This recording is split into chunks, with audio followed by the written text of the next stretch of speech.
I call the June 13th, 2019 O'Fallon City Council workshop to order. Roll call, Conan. Councilmember Herwick. Mark him in attendance when he arrives. Councilmember Kling. Present. Councilmember Hinman. Mark him in attendance when he arrives. Councilmember Feeney. Yes, I present, sorry. Councilmember Ottemeyer. Yes. Go Blues. Councilmember Cook. Present. Councilmember Smith. Present. Councilmember Kewen. I'm here. Councilmember Bibb. Present. Councilmember Mack. Present. And Mayor Hennessy. Present. Folks, you have an agenda in front of you. What's the pleasure? Motion to approve, Feeney. Second, Mac. Second by Councilman Mack. Questions or comments? All in favor? Aye. Any opposed? Motion passes. Anything on the agenda that you folks want to talk about? Seeing none. First on the workshop discussion items, we have Representative Shore here. Give us a little update on what happened in Jeff City. Well, I'd like to concentrate more on what happened in St. Louis last night. but Okay. I think everybody knows. And for the record, if I knew we were going to be in our Blues attire, I would have either not changed or gone out to the truck and got my brand new Stanley Cup shirt that I got from Dick's today. There you go. So couldn't find a hat, though. That you can't find hats anywhere. For the record, State Representative Nick Schroer from here in House District 107. Thank you all for having me today. I'm going to go over a couple things that we've done here in Jeff City, a couple things that I've sponsored, a couple things that I think are going to impact the district in a good way. But at any time, feel free to jump in, ask any questions. This session is fairly successful, not only for me, but for the House and the Senate as a whole.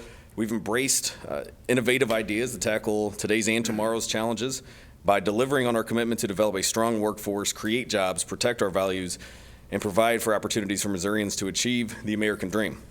So one of the biggest things that I am proud of, initially I was against a piece of legislation that the governor was very interested in, and that was the fast track workforce development prong. I worked with his office, worked with when GM indicated that they needed a workforce development piece to kind of put them on the final pathway to invest $1 billion in the state. I worked with them on the fast track program. So if you have any questions, again, chime in. But initially, this is a grant program similar to the A+ program, but it has a lot of clawbacks in it, which would not only help people in certain fields. So the board would actually have to pick certain fields and certain specialties that one could get a grant for. It wouldn't just be for ballet studies or, botany of wheatgrass. These are going to be high demand jobs like nursing and manufacturing. But essentially what we did is made it to where this would become a loan if somebody didn't follow through certain criteria. So it's not free money that we're doling out. And it's been proven that this program would actually give back, I think it's $9.39 for every $1 invested. So I know the electricians field, there was a report the other day that they're in need of more electricians. So this could definitely help the nursing field. It's one that my wife was a nurse, now she's a nurse practitioner, definitely gonna help. I just got word about an hour ago that we should be hearing back within the next week as to whether GM's going to invest that $1 billion, and it's going to change a lot of things on Highway 70. So even though GM's in Wentzville, a lot of the stuff that's going to trickle from them investing could impact us in a big way. We had a lot of major criminal justice reforms this year, sentencing reforms, preventing debtors, prisons, expungements. On top of the other workforce development prong, we have the Missouri One Start, Missouri Works Deal Closing Fund, automotive economic development tools, several different tort reforms, which before I became a lawyer, I didn't know what tort was. I thought it was a turtle. So we're not reforming turtles here. It's court reform, lawsuit reform. The child protection bills, we have some sex trafficking bills, a bill dealing with Haley's Law, bill dealing with Simon's Law, a bill dealing with the child abduction response to get that information out to the public.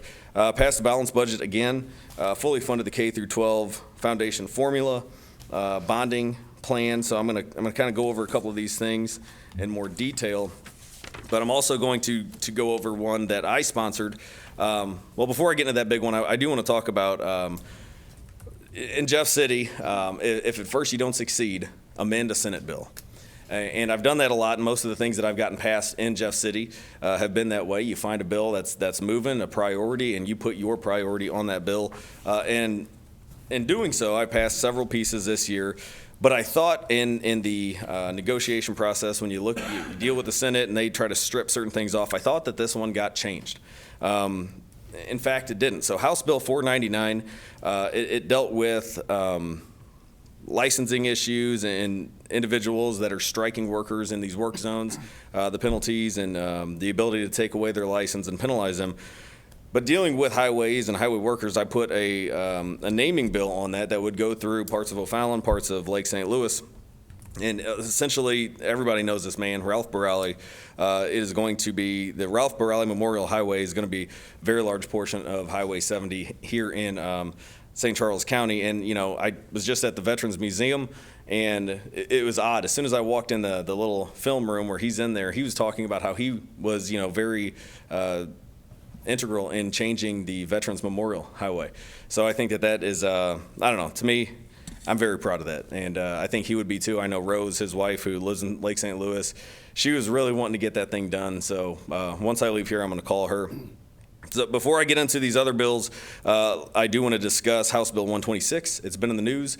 It is the pro-life bill that I say, and other pundits have said, is the most comprehensive and legally the strongest bill when you compare it to all these other pieces of legislation in the country. Essentially, it has a tiered package of prohibitions and on abortion. The first one would be at 8 weeks, and it's tied to legislative findings, scientific findings, and judicial findings as well. Essentially what we did is we looked at cases like Roe v. Wade, cases thereafter, Gonzalez, and what we did, we took the judges' advice and recommendation. So if we wanted to pass a piece of pro-life legislation, here's how you do it. Here's what you don't do. So we took that advice. The first ban would be at 8 weeks. If that's thrown out, we have a tiered package where it would move to a ban at 14 weeks. If that's thrown out, a ban at 18 weeks, and then thereafter a ban at 20 weeks. These legislative findings, you can find them. There's a lot of information in there as to the amount of babies that are aborted prior to 8 weeks, in the benefits versus burdens test, which was in the cases after Roe v. Wade. But essentially, there is a lot of information in the news right now, and I've given hours and hours of interviews that just don't seem to get into the Post-Dispatch or whatever it is. So basically, there is a question as to whether there are protections in this bill for victims of rape and incest. And I've explained it that after the 8, 14, 18, and 20-week bans, the only thing would be medical emergency, and I'll get to that in a second.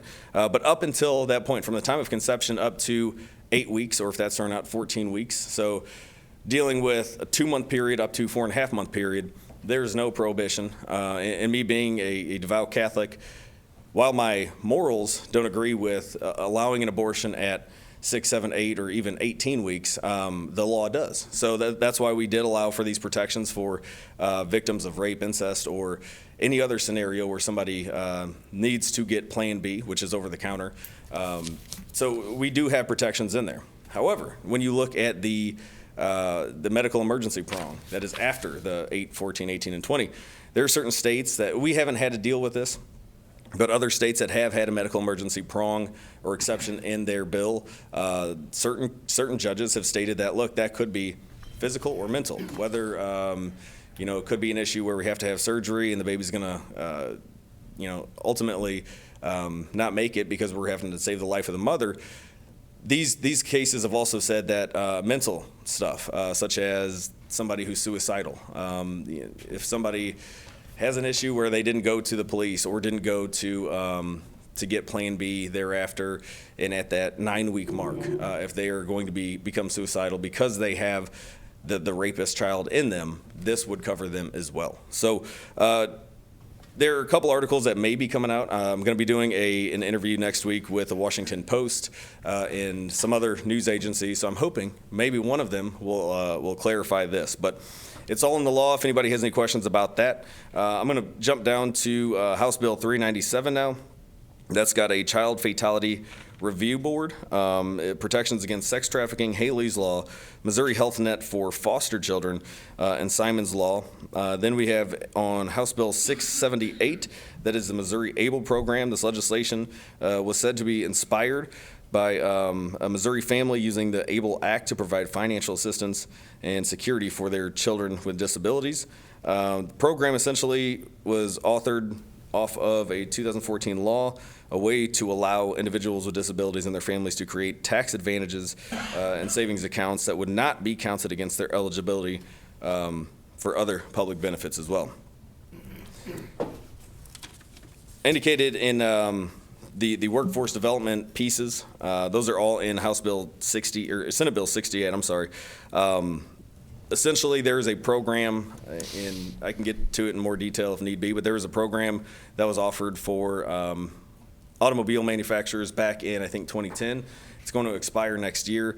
We've revamped that and actually shrunk it down to get more money. So I think back in 2010, it was a $15 million cap on these tax credits for a $400 million investment. Here we're getting a $1 billion investment if this comes through for a $10 million cap. So I can talk about those advantages of those programs.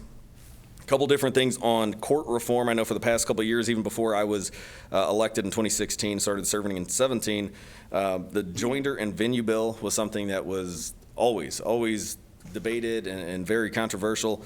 But what this would do, proponents have said it would balance the court system. It wouldn't allow for out-of-state plaintiffs. Let's say the Johnson & Johnson case, somebody's injured in California, and they say, you know, Johnson & Johnson had their products on the shelves in St. Louis City.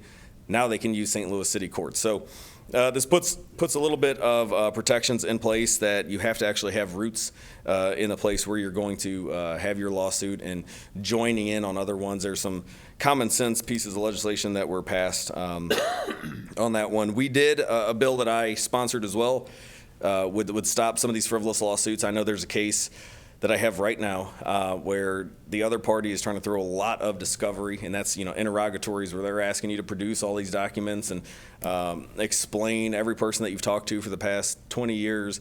Just frivolous things. Federal law, I think it was in '94, started fixing that and put a uniform framework in place saying what, you know, you're limited to X amount unless you can prove to the judge that it's needed to ask additional questions or request additional information from the defendant. So this has been shown to expedite the process and prevent people from just getting drowned in legal bills because their attorneys keep putting these predatory interrogatories and requests for discovery out there. Again, we balanced the budget. Let me see. There was $100 million, and I am not on the budget committee, so there are a lot of questions you might have about this budget that I may not be able to answer. But what we did, which I am very proud of, infrastructure has been something that having a farm in mid-Missouri and growing up in St. Louis County, we've been driving on the same road for decades. And the growth in St. Charles County is showing that we need to do something with our decaying roads and bridges. So I was proud to see that the Missouri House this year, we found an innovative way to put $100 million in a new funding for statewide repairs for our roads and bridges without adding to our debt. At the same time, we are trying to capitalize on the potential federal funding by allowing MoDOT to bond if Missouri is awarded a grant that would replace a major bridge on Highway 70. And I know that was a big piece for the governor that he really wanted. I know he wanted a lot more money being tied to federal dollars that a lot of people have indicated is kind of like a credit card with a high interest rate. So I'm proud that we did this route, and I'm hoping that this can actually, you know, provide for new innovative ways to fix our roads and bridges. Nick? So any questions? I have one just on your last comment of the $100 million for the infrastructure. Mm-hmm. Do you have, is that an upgrades also, as if, you know, you say Highway N or Highway Double D, or whatever, that, you know, it's got the 2-lane right now and really no shoulders? Is that part of that $100 million that? I believe it is. I believe it's at MoDOT's discretion. So it's kind of like you go into a hospital, you're on triage. So I think that's what they're going to kind of do. MoDOT this year will try to look at what's needed, what, you know, with the flooding, I don't know what's going to happen because I know that there are certain roads that are underwater that they're starting to decay now quicker, and bridges I've seen decaying since this flooding all over the state of Missouri. But I can definitely get back to you on that one. If you could, because you know, especially with Highway N and Highway Double D, Right. that needs to be widened, you know, yeah, it's an upgrade, but, you know, Now, there was some talk in, I'm going to kind of go back and forth. There was some talk this year. I was just talking at the Veterans Museum with a member of St. Peter's City Council. And I was telling her different things that I'm surveying on, sending out the surveys to constituents. It's not because I'm pushing for something. Right to Work was one of them that I knew after it got defeated on the ballot, somebody filed a bill. There were actually 2 people in the House that filed a bill. So that's why that question was out there. It's not that I'm not necessarily going to push that at all. But one of the things that somebody is pushing is that giving back to the cities and the counties a lot of the roads that MoDOT has right now. And I know a lot of municipalities have come to me, not even in my district, and said, whoa, wait a second, pump the brakes. So that might be a larger discussion. So something else that I'm definitely not in favor of, there was a gentleman who this year it was the same gentleman who had the Right to Work bill, filed a bill to mess with teacher pensions. And, you know, for the record, I have not had one teacher since 2017 come to me and say, hey, our pensions really are a mess. We need the legislature to do something. Quite the contrary. They said, stay out of it. So I was very successful in helping kill that bill this year. A lot of teachers have reached out to me and indicated they do not want to see that, but that might be something, again, we might see. So anybody watching today or anybody who knows any teachers or anything, just keep them apprised of that. Okay. Any questions so far on all the great work in Jefferson City? Mr. Keown? Yeah, I know a bill had passed both the House and Senate, and I don't remember the number. I apologize. With respect to vehicle inspections. Yes. Do you know if the governor has signed that yet? I do not know. I know the governor's been talking to certain people on that bill. I was one that initially I voted no on the first proposal, which was to get rid of them altogether. Then there were some exceptions to the inspection. So that one I was a little bit better with. I could live with that one, and I know certain individuals that have businesses in House District 107, they hated the first one, and then they said, well, if this is a compromise, we can live with it. As of today, I don't know what he's going to do with it. I would imagine he would probably sign that. I don't see any reason, any glaring constitutional issue that would prevent him from doing so. But I think probably here in the next couple of weeks, we're going to see a lot of those things getting signed. One of which I think you might like is the helmet law. Yeah, that's what I was trying to ask about clandestinely. So I don't know about the helmet law. I know it's been very controversial. There is a tourism aspect that I've heard because it's gone through a committee that I was on for the past 2 years. It didn't come through it this year, but Sturgis, I know a lot of people have come to me and in the committee saying, we bypass Missouri. That's a lot of money that is going out of Missouri. Then there's the liberty argument that people brought to the table saying, look, if you don't want to wear a helmet, you shouldn't wear a helmet. And you probably heard the same arguments. So that was very controversial, even up to this year, but it finally ended up getting passed by the House and the Senate. It's been trimmed down from the version that was put in front of me, back in 2017. But right. I don't know what he's going to do with that one because he is a former law enforcement officer, the governor, and I don't know how he feels about that. Well, and what I've heard, and whether or not this is true, but what I've heard is when he was in the House, he voted for it twice. Oh, okay. So hopefully that indicates You've probably done more research on it than I have. And, my personal opinion, I wear a helmet because I like Right. protecting my head. But anyone, I think, as long as you're carrying adequate medical insurance, if you choose not to and you want to risk, greater damage in the event of an accident, I'm all for liberty and freedom of choice and that sort of thing. I don't wear my seatbelt because the law tells me to. I wear it because I don't want to go through the windshield when I Right. crash. Same thing with helmets. And I can vouch for the fact that having been to Sturgis numerous times, I can tell you that I've talked to people who stay out of Missouri specifically because they don't even own a helmet. They live in Illinois or one of the other non-helmet states, and they'll go around it just because they don't want to buy a helmet just to come through Missouri. Yep. So I'm looking forward to seeing that passed. It's unfortunate it won't be in time for Sturgis this year, but maybe Well, next if I year. hear anything, I'll let you know. I know he's signing several bills. He just signed an agriculture bill, so I don't know if it's going to be one that somebody gets in his ear, the governor, and says, look, we could have a benefit. And I don't know when Sturgis is. I don't have a motorcycle. My wife would not let me have a motorcycle. Having 2 little girls, too, she would rather I not be on a motorcycle. But It's the first full week of August. Okay, yeah, it might. I don't know. He might sign it. I don't know, but I can definitely get with his office and see if there's any indication that he will. Okay, appreciate that. Any other questions for Nick? Rose? Yeah, I have a question, nothing that you've addressed so far, but curiosity, the driver's license issue. And the last The time real ID, is that what you're? Yes, Okay. the real IDs. And the last time I heard anything, they said the legislature had till October of this year to make a move one way or the other. Is there anything happening? So we already with passed that. You can go get one. Yeah, we passed the real ID, I think. Oh, you did? I It's either in totally missed that. 2017 or 18. Now, I don't have a real ID, and I do so much traveling abroad, just not for business, just because I like traveling. Yeah. So if you don't have a real ID, you have to bring a passport with you, I or some other state, federal ID. But yeah, we ended up passing that, and it is now in effect currently. So you could go to the DMV and go get the real ID that's federally compliant. I'm not sure that everyone is aware of that. I'm Maybe glad you I'll put passed that it. in my capital report. I'm glad you passed it, please You have do. until October to actually get it. Yeah. Right.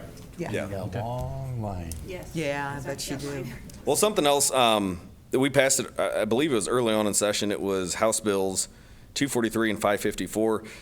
I like this. When I practiced family law, this was something that is kind of an issue, and I think I definitely see us coming back to this to kind of broaden it. But this would allow for victims of certain crimes to be released from certain lease agreements if documentation is provided. So, like spousal abuse, victims of rape and incest and things of that nature. So that's one that we passed early on. I'm trying to get the attorneys that are out here in St. Charles County to be aware of that. Again, that is House Bills. Well, it's the Senate Committee sub for the House Committee sub, House Bills 243 and 554. A lot of other things that I was speaking earlier, that there are some things that we passed that don't necessarily impact our county. Certain areas it does, but I think in O'Fallon, there's a bill here imposing certain civil penalties for poaching certain animals.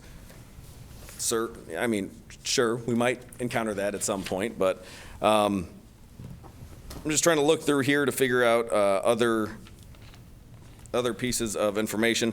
I will let you know that on two different pieces, and the sponsor is a very, very intelligent young man on this one, but Highway P, part of Highway P is now going to be renamed the Waylon Jennings Memorial Highway. So that got passed this year. And we're hoping that the family of Waylon Jennings and his son, Shooter Jennings, can come out here and maybe bring some tourism and money to O'Fallon. Better get it widened first. Better fix it. Yes. There were some other state designations, some things that do not impact us whatsoever. The Missouri Sliced Bread Day, that's, Better than sliced bread. yes. So there's a town in Missouri that has indicated that they are the home of sliced bread. So for tourism aspects, they passed that. There's the Show Me Tartan. That's been sponsored by a colleague of mine, and the kilts that you see, they're the pattern. I guess there's a certain pattern for Missouri. So that's the official tartan.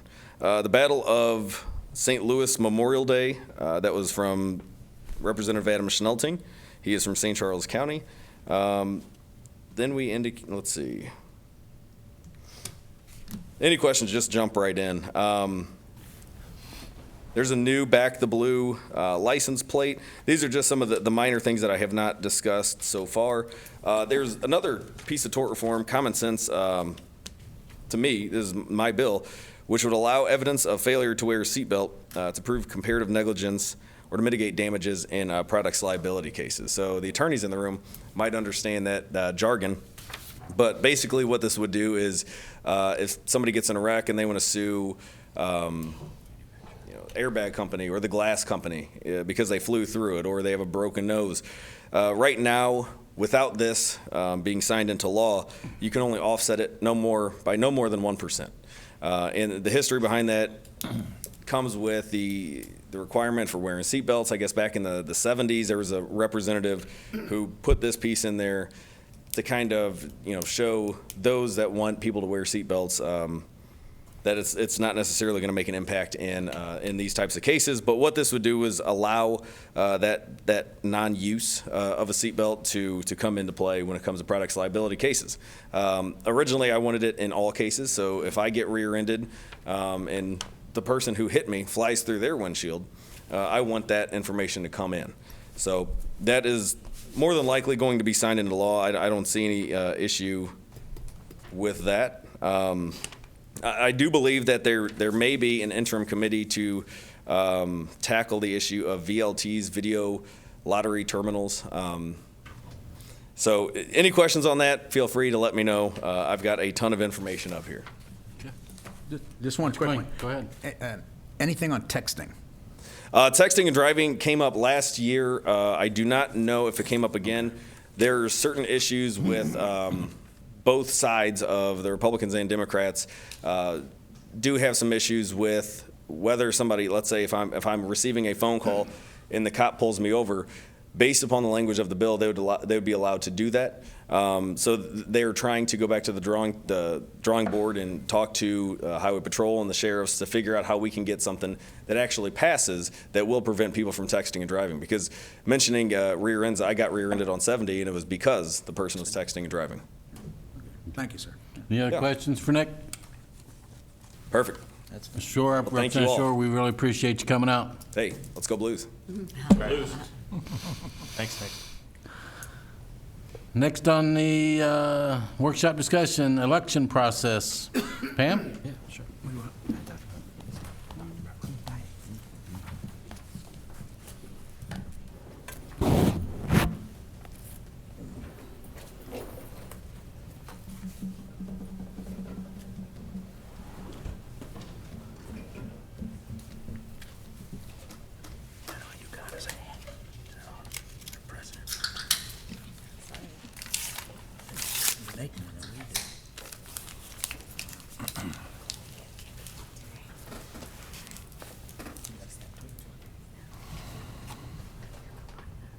That's good, it's better than mine. It's got more words on it. Nathan's got the good one over. Mayor and council members, I'm your city clerk. My name's Pam. And at the request of, at the request of Councilmember Ottermeyer, he wanted to bring up the election process. If you remember, those of you that were here, we brought this up a few years ago by Councilmember Hinman. So, let me turn this on. Make sure I'm doing this. Point it to that. Huh? Point it to your, Oh, Go. I'm pointing it like a TV. it's on the TV. Is it doing it? No. Where did Paul go? Where's Paul? Of course he Where's left. the tech guys? Hey, Dave? He's coming. We hear him. I hear him, yeah. To the rescue. We're having technical difficulties.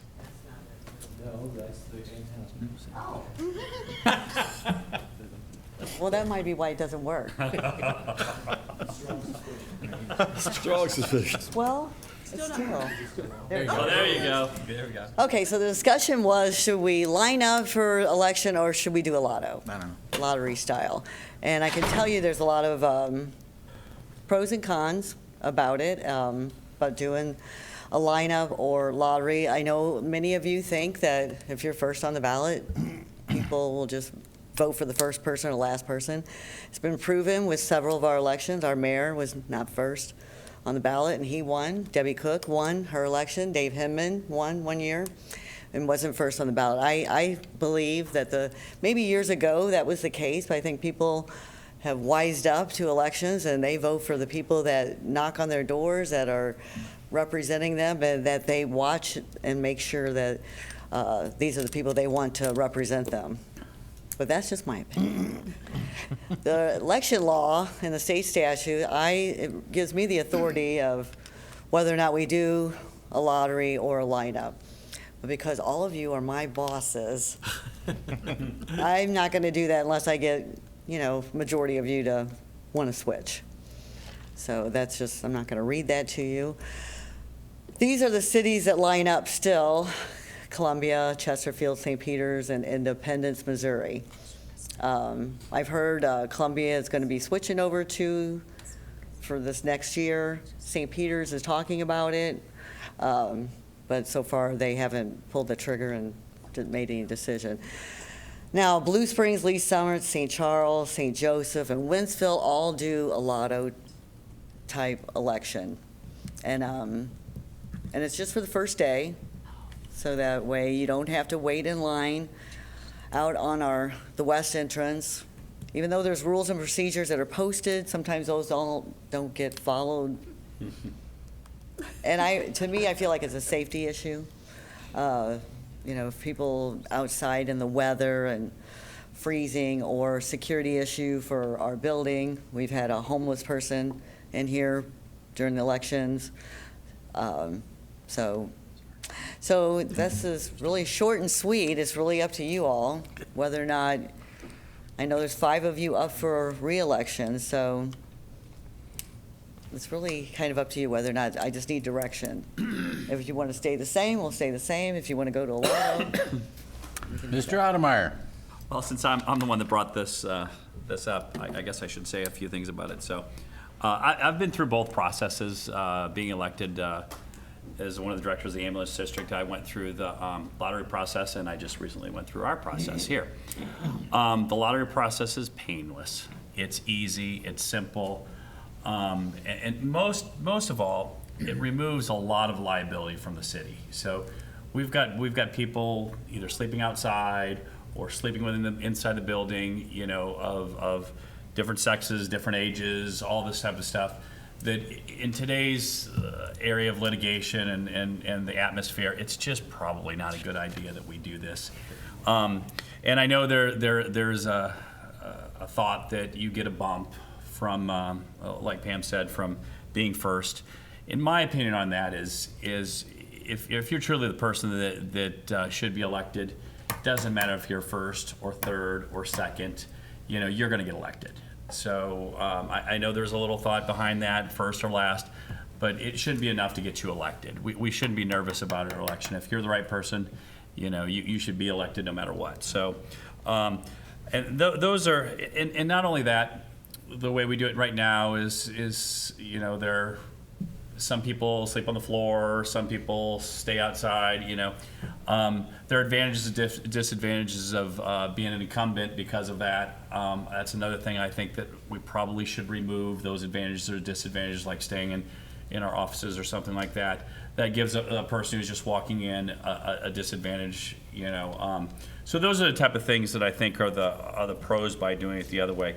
I know some people believe that it's a level of commitment. You're showing commitment, that you're going up and standing in line and getting volunteers. Things have changed in the world. There's a lot of other ways to show commitment. I think my opinion, we had a lot of people out hitting the streets, knocking on doors, and that's what gets you elected. Not laying on the floor in the middle of the city hall, and hanging out and eating pizza, The good thing I see about that is you do get a little interaction with some of the other candidates.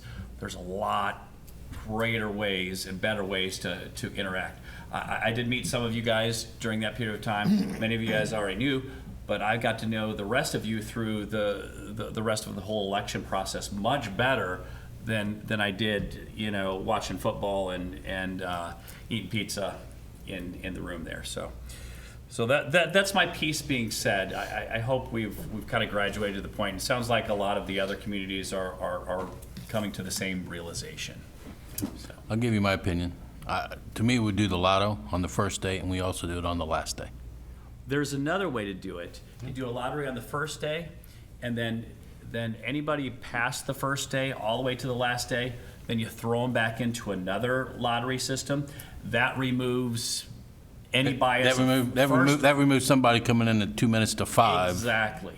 So to do it. So and then you have 4 people saying, "Oh no, I was the last person." Right. Well, it's just removing stress from the staff. I don't have a problem with that either. To me, it's So there's several ways we could do it, but I propose we do it first and then do a second lottery from there on out through the end. that removes any lines ever for anything. No stress on the staff's point of view, no people arguing in a line saying I'm first or last. Okay. Mr. Kuhn? Thank you, Mr. Mayor.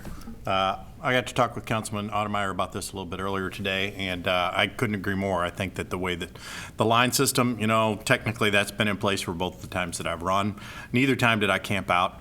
Both times I walked in on the day of opening, and the first time I managed to be first, the first time I wasn't first, and it didn't matter, I won. And the second time I was first, and it didn't matter because my opponent didn't sign up until 3 weeks later. So, having people sleep in their offices and on the floor and on the tables and everything else, and then, putting up with the headaches that Pam has had to put up with over the years for some candidates who feel that their position was somehow violated or something like that. I'm 100% in favor of exactly what Councilman Ottemeyer has suggested. First day lottery, all the rest of the days another lottery. Done. Okay. Okay. Mr. Kling? I prefer a lottery, and I think the first and the last listing biases. You can Google and read all the reports. They talk about these biases for first and last place on the ballot. Has some merit, but in most studies I've seen, they have a disclaimer that says when all else is equal. What's not all equal? For instance, it's rarely equal. You have name recognition, you have endorsements. It was mentioned that you have, some people work harder at it, so it's not always equal. So there's very minimal bias. So I also feel the lineup process and the days of camping out, so to speak, can be difficult for some that are physically maybe challenged for some, physically wise, and a little bit unfair in that regard. Okay. Mr. Hinman? Lotto. Right to the point. Short and sweet. Debbie? Which is rare for him. Thank you, Mayor. I know that St. Charles does a lotto, but they also do a petition. Doesn't the candidates have to come in with a petition with the number of signatures before they can be put on? It's in their charter. They're a charter city, so theirs is set up that way, but yeah, they do. I'm just wondering if we had something like that, if that would maybe eliminate certain people from getting the signatures to be able to come in. I think so, but. Because then what number how many signatures do they need? I think they need 25 in St. Charles, if I remember correctly. I don't know for sure, but I know they do have to have a petition. Rose? Yeah, just a clarification. We have a lotto on the first day and the last day. The days in between, if someone just comes in and signs up, do they automatically become the next person on the ballot so that those ballot numbers fill up until the last day when the lotto is redrawn? I think what Councilman Ottemeyer was saying is the first day's a lotto. Got it. And then if after the second day to the last day, all those names are thrown in a hat, then it's a lotto. Oh, okay. Yeah. Okay, so okay, got it. So it takes away that. That takes away somebody that from- issue. Rose. Okay, that's fine, Jim. I just wanted to have clarification on it. So do we need Oh. a formal vote or? I'm not going to do a formal vote. I'm going to, basically, who's not in favor of the lotto process? Who's in favor of the lotto the first day and then the second day through the last day is a lotto? Just if you're not in, put it to you, if you're not in favor of it, give me a yeah or no. There you go. Perfect. Yay. Thank you, Pam. Thank you. All right. After all these years. Do what? After all these years, it's finally, Yeah. finally got changed. Okay. Destroy tradition. Yeah, way to go, Jim. Leave it to me. Next on the workshop, sunburst traffic calming process. Where's Steve? Wade, are you doing this? No? So the council members in Ward 4 asked for information from staff regarding this so that they could guide the topic, and Mr. Bender is out of state today, and so I believe the council members are ready to move forward in speaking about this themselves. Sure. First, I'd like to make a motion, Mr. Mayor. I'd like to suspend the rules or whatever's necessary. There is a citizen here from Sunset I'd like to give her an opportunity to speak on this item. Anybody have a problem with her speaking? Nope. Come on up, if you give us your name and address for the record, and tell us what you have. Certainly. My name is Rachel Mers, and I live at 1401 Sunburst Drive. And I've lived there for just about 7 years now, and the traffic is just insane on our street. We had a speed study last fall done. It kind of started in the early fall, but it didn't really end until right over Christmas time is when the last part of the study completed. So I kind of feel like the study was a bit skewed, but our score, we needed a minimum of 55, and our score was 54. It ended up being, and I know, numbers, they have to stop somewhere. I get that, but the thing of it was that the time frame that it was done over the holidays. So, and I also understand it was just missed by just 13 vehicles. We were just shy of 13 vehicles as far as traffic goes. The excessive speed, I think, the average excessive speed was 34 miles per hour on a 25 mile an hour street. During that time, it was kind of interesting. There was a driver. He did not have to do this, but, well, first of all, he was driving, and we think he was intoxicated, but he absolutely obliterated my neighbor's brick mailbox. I think it was a little bit after midnight. But, if there had been anybody out walking their dog late, there would have been no hope for that person. So, but the brick was found all the way 2 neighbors up for as fast as he was going and how, intoxicated he was. So to obliterate a brick mailbox like that was pretty intense. So I just ask that everybody reconsider and, possibly allow us to move forward with getting the petition done within our neighborhood to move forward, to get a vote done, to get some action done in our subdivision. So that's it. Thank you. Appreciate it. Thanks, Rachel. Go ahead, Mr. Kuhn. Thank you, Mr. Mayor. Yeah, just to clarify, the point system that was set up has been working very well for traffic calming in general. I asked staff to look at this, and unless I can't find the exact number, but it was 54 out of 55 points. They met every single criteria with the exception of number of cars. And the number of cars that they got were exactly 20 cars short. They needed 1,500. And they got like 1,480. Actually, I think they needed 1,508 or some weird number like that. And that's per day. Yeah, and that's per day. Right. And this was during the holidays. I feel that if this traffic study were repeated, we would certainly get over that threshold. But, there's expense, there's time, there's headache associated with repeating a traffic study that we've already done. And frankly, I think that when you're, 1.2% under on one leg of the required point system in order to proceed forward, I think the citizens deserve an opportunity to continue to move forward rather than back up a step and have to go through all that again. Now, keep in mind that I'm not asking the council to ignore the rules or to speed up the process or to skip a step or anything else. The only thing I would like the council to consider, staff has asked that they get an indication from city council if they would be willing to accept the 54 out of 55 points and continue forward with the rest of the steps.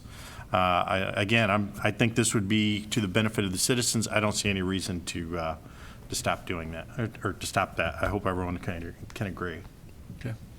Mr. Ottermeyer? Yeah, I totally agree with Councilman Kuhn. I really want you to consider the date this was done. It says 123 through 125 in the middle of winter. And that is a very low volume time.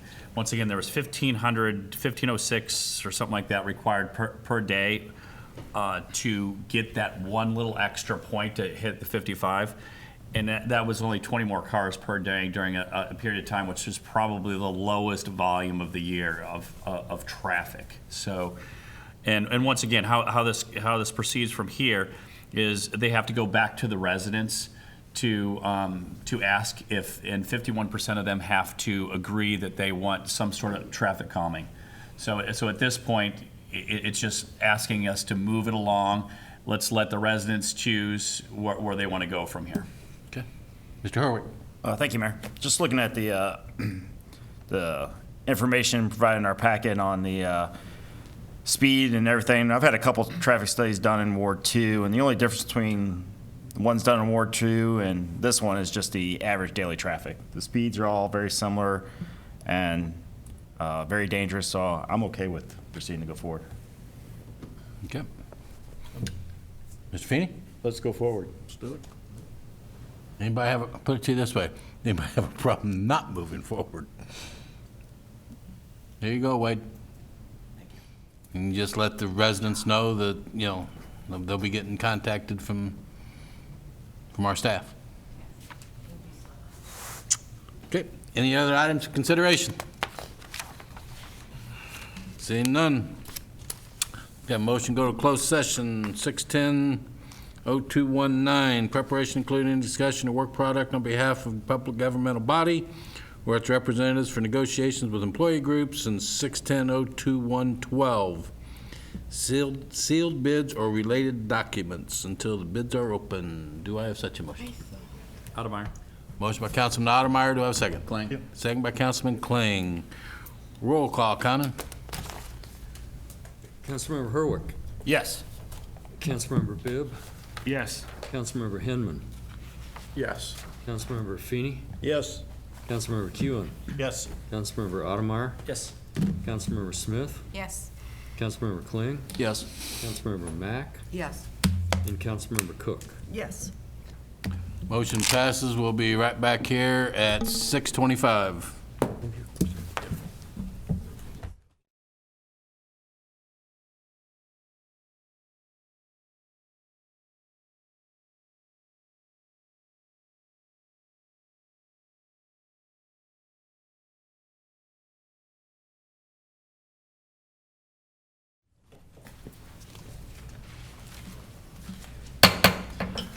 I call the June 13th, 2019 O'Fallon City Council meeting to order.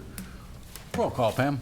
Councilmember Kling. Present. Councilmember Mack. Present. Councilmember Cook. Present. Councilmember Odemeyer. Present. Councilmember Kewen. Present. Councilmember Herwick. Present. Councilmember Hinman. Present. Councilmember Bibb. Present. Councilmember Feeney. Present. Councilmember Smith. Present. And Mayor Hennessy. Present. For everyone, please stand for the invocation by Pastor Jim Chapman with New Life Church, followed by Pledge of Allegiance, led by Councilmember Smith. Will you bow your heads as we pray? Our Heavenly Father, we are thankful for this moment. We're thankful for this city. We're thankful for this time. We pray that you will bless everyone that is here tonight. We pray that you will bless our mayor and our leaders. Father, you have given them to us, and you've asked us to pray for them, so we're doing that right now. We're thankful for all your abundance that you've blessed us with. We're thankful for this life that we have and the breath that we have. We pray tonight, Lord, that you will bless this agenda as they go through it. We pray again that you will help them to keep in mind the welfare of its citizens. And again, we're thankful and blessed to be in a city called O'Fallon. Lord, we'd also be remiss if we didn't thank you for Lord Stanley's Cup and its new home. Amen. Pray this in your name. Amen. Amen. I pledge allegiance to the flag of the United States of America and to the republic for which it stands, one nation, under God, indivisible, with liberty and justice for all.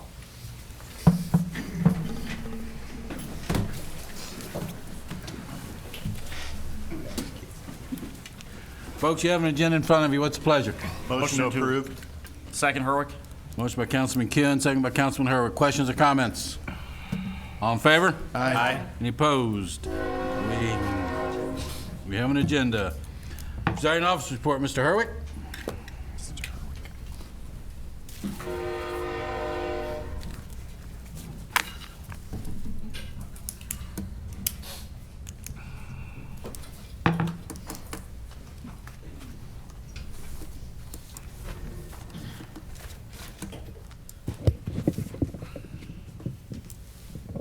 Thank you, Mayor. Have the pleasure this evening to have joined us this evening 3 of our recent DARE graduates in 5th grade. They're here to share their DARE essays with us. And first up, we have from Pheasant Point Elementary, Jason. Come up, Jason, with your family.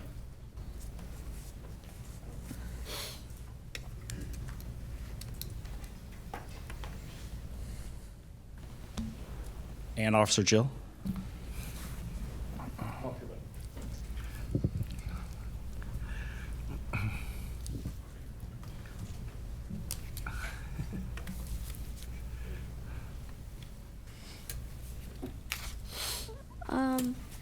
This is my sister, Lindsay Weinhold. And this is my brother, Kyle Weinhold. And my mom, Tara Weinhold. And my dad, Joel Weinhold. And my dare officer, Officer Bloomfield.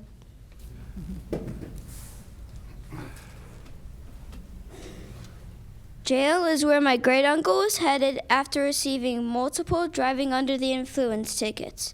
Yes, this means he had too many alcoholic drinks and then drove his truck. Each time there was a possibility of hurting himself or someone else. Who does that? Someone who is addicted to alcohol. I would like to say there is a happy ending to his story. However, his addiction to alcohol and cigarettes destroyed his brain and liver and eventually took his life. My great-uncle's addictions not only ruined his body, but it also wrecked his relationships, especially with his wife and children. The hurt they felt is not easily forgiven. I don't want that to be me, where I lose my family, friends, and even myself. Drugs in any form are not cool. I'm thankful that DARE has taught me the harmful effects of drugs, alcohol, and cigarettes. Nothing good comes out of drug addiction. Saying no isn't easy. You can choose to walk away, refuse, or give a reason not to participate. DARE is all about making the right choices. I want to live a drug-free life. I want to be the kind of person someone can look up to.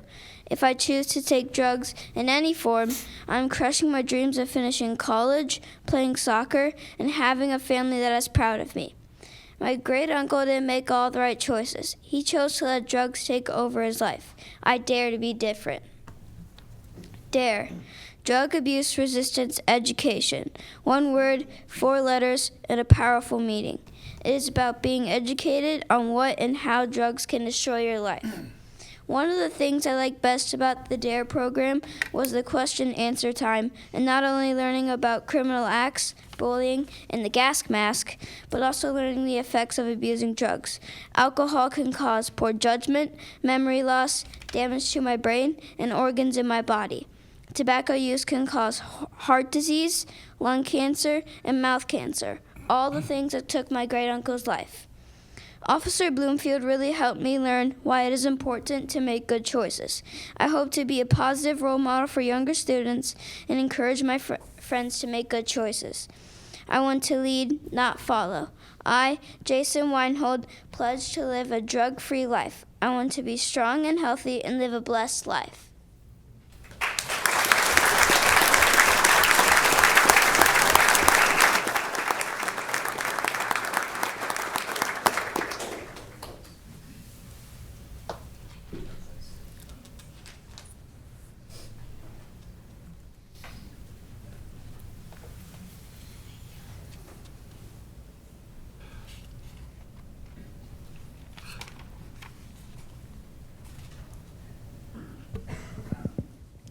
Jason, thank you for sharing your story with us. And we'll hear it in maybe a couple of other stories. What's great about these DARE essays, it gives these young individuals a chance to reflect on, the dangers of drugs and alcohol, but also reflect on past instances in their lives or family members' lives that, not to dwell on them, but to learn and grow from them. So Jason, I hope you learn and grow from those experiences, and I hope you dare to be different. So thank you. Next up, we have Lance from Darden Elementary.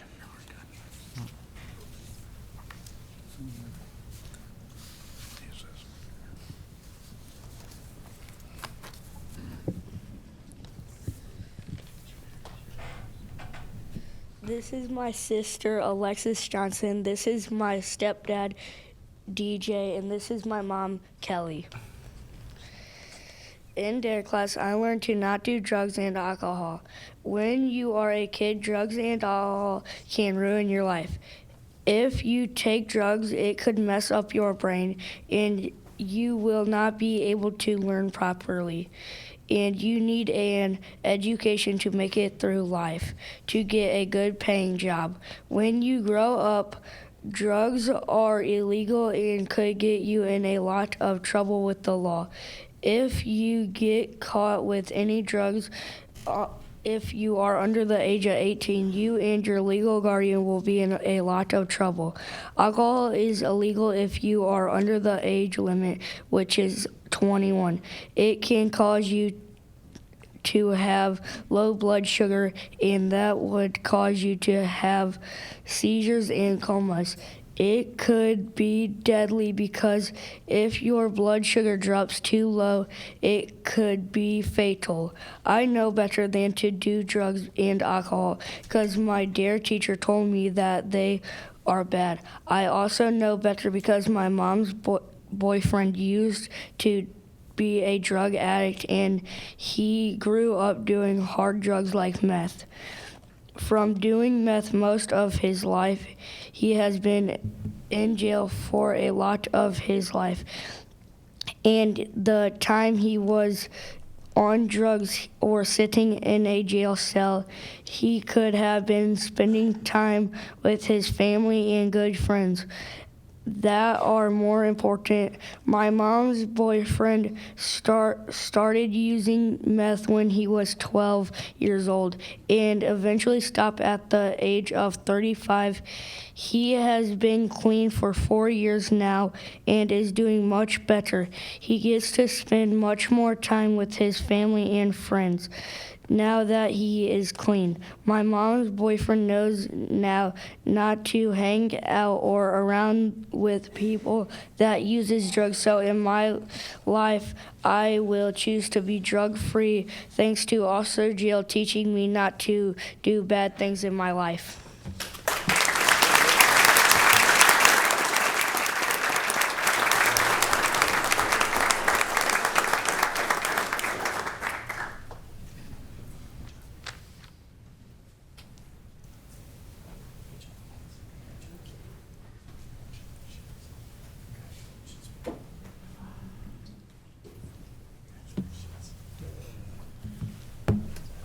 Lance, thank you for sharing your story with us. I know that couldn't have been easy. I hope you grow from that. I hope you learn from it. I know you got good things ahead of you. Keep your head on the right path and be drug-free. I know you will. Thank you.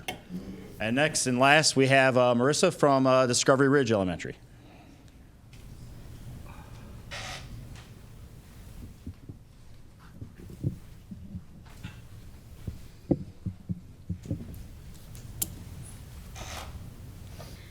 Hi, this is my mom, Gina, and this is my dad, Scott. And I'm going to be reading my DARE essay. Hi, my name's Marissa Schnurbush. I have a brother, sister, mom, and dad. I found out the day before Valentine's Day, February 13th, 2019, that my sister Madison died of a drug overdose. She was 20 years old. I had not seen her for almost a year. My parents were protecting me from the bad things they knew she was doing. Many people do not understand how drugs affect your family and friends. She was the only person who understood me when I had a rough day. She was always there for me. I remember one day when she took me to get Bahama books. It was such a fun day, just the two of us hanging out. This is only one of many memories that I will never get to make again. My sister Madison went through the same DARE program as I have this year. Maybe if she would have had better communication with her DARE officer, she would still be with us today. We would probably be hanging out right now. Communication is important when we're trying to live a drug-free life. It is important to talk with your family and friends if you're feeling pressure to do drugs. In DARE, Officer Joe Blimfield taught us about peer pressure. Peer pressure is when you are forced to do something by friends or other people your age. Having good posture is important when you are standing up against peer pressure or saying no to drugs. It shows how you have confidence in your decision when you are standing up tall and telling someone no. It is also important because they will keep trying to get you to do what they want if you are not confident in your decision. DARE taught me that if you want a good job or want to go to college, you need to follow the DARE lesson. If you do drugs, you will not be able to work or be successful in college. If you have a scholarship for sports, you could be kicked off the team. You also lose many close friends when you do drugs. I still feel so much pain since the loss of my sister. She was so sweet and did so much for the community. She also worked hard and did well in school before doing drugs. Knowing that she will not be there for my birthday, Christmas, or other holidays will be difficult. She will not be there when I go to prom or start college. She will never be there in another family picture. I understand what drugs can do to you because it happened to my sister. I pledge to be drug-free because I want to live my life to the fullest.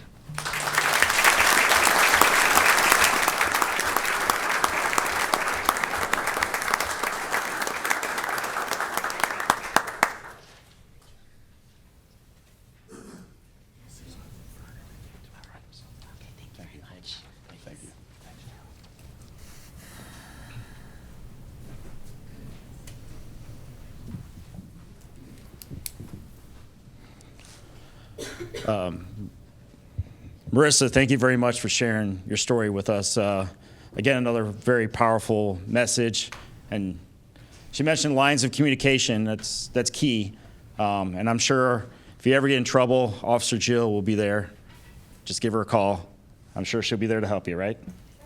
And speaking of Officer Jill, this is my last time with the DARE program. I'm turning the reins over to Councilman McEwen to take over and be a representative for the council.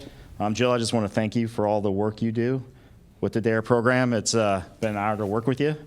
To see you on the stage and see the interaction you have with each of these young men and women in all your classes is amazing.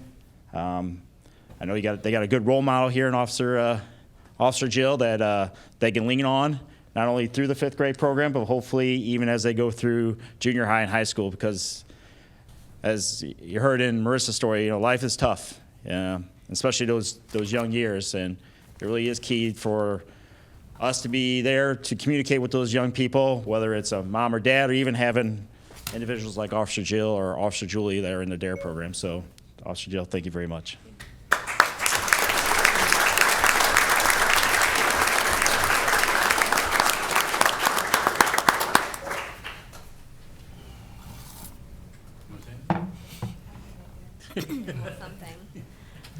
Thank you to Lance and Jason and Marissa for sharing your story today.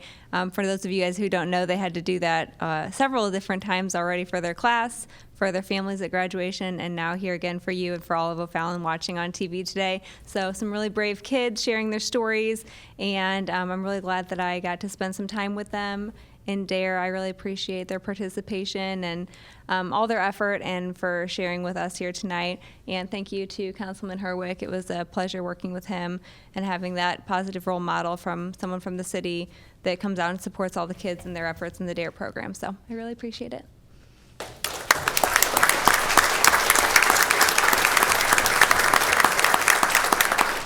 Now a fun part. St. Dominic girls, come on up. Mr. Herwick.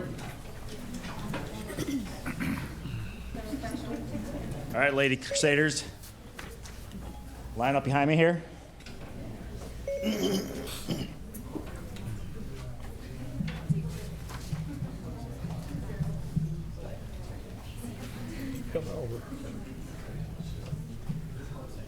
I hope you guys do a better job than the Fort Zumwalt South boys in lining up.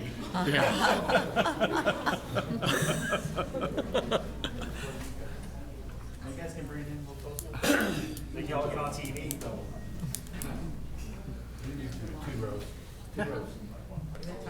Scooch it on in. Oh, you sure? Some days.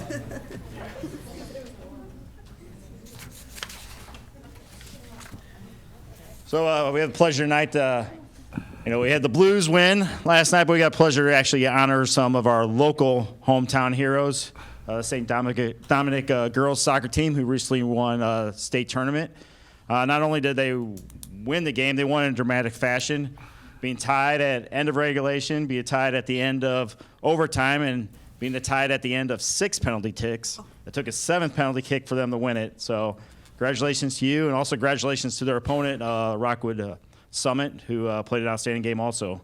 I wish I could have been there. Sounds like that was a thrilling game, and I'm sure your parents, your probably hearts were pounding the whole time.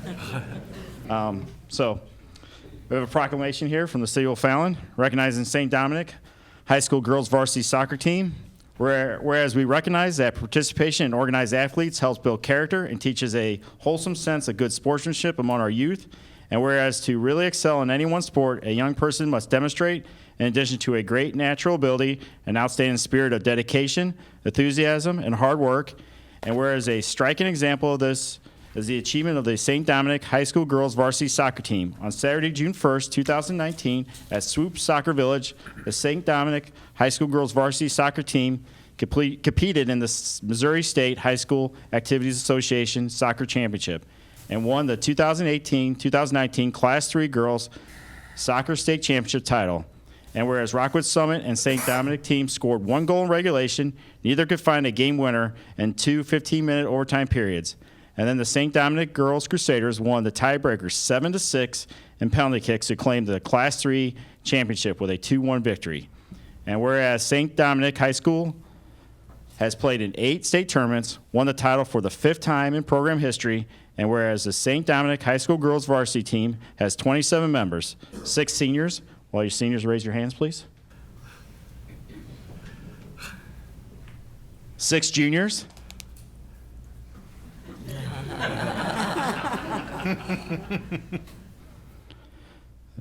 Now I lost my place. 9 sophomores. Well, thank you, Mayor. 9 sophomores. Holy cow. It's quite an achievement. And 6 freshmen. Whoa.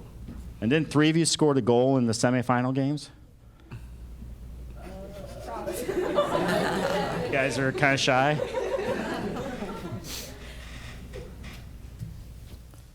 The team is coached by Greg Kohler, head coach, and assistant coaches. Did I say that wrong? I probably did.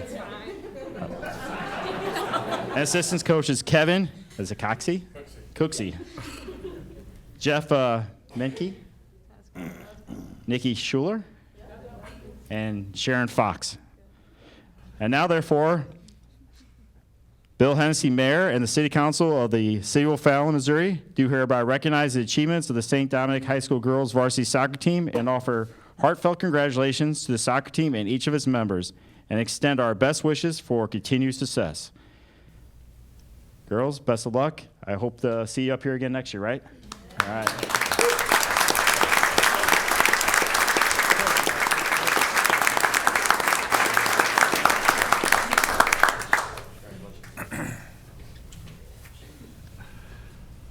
I'd just like to say a couple words here. St. Dominic has deep roots here in O'Fallon, and it's always a pleasure to represent the city of O'Fallon in anything that we do, especially the soccer team here. They're great representatives of our city, and I thank you for recognizing their efforts. Appreciate it very much. Thank you.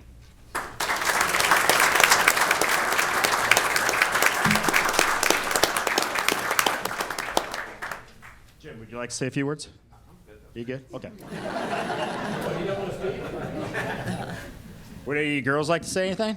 You got a team captain or anything? No. Well, again, good luck. You want to say something? Okay, come on. Sure. Okay. As a senior, I've been on the varsity team for 3 years, and I can definitely say that this team definitely brought more intensity than I've ever seen. From the beginning of tryouts, we knew that this team was going to be special. We had, not even just on the field, we had just saying hello to each other in the hallways, in the classrooms, and study halls, that kind of thing.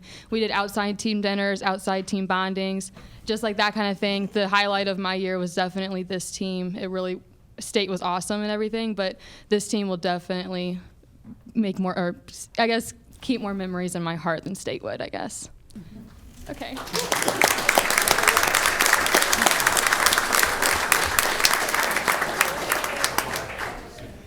Well, thank you, ladies. Seniors, I wish you the best of luck, and the soon-to-be sophomores, juniors, and seniors, good luck to you next year, and I hope you guys can repeat. Thank you.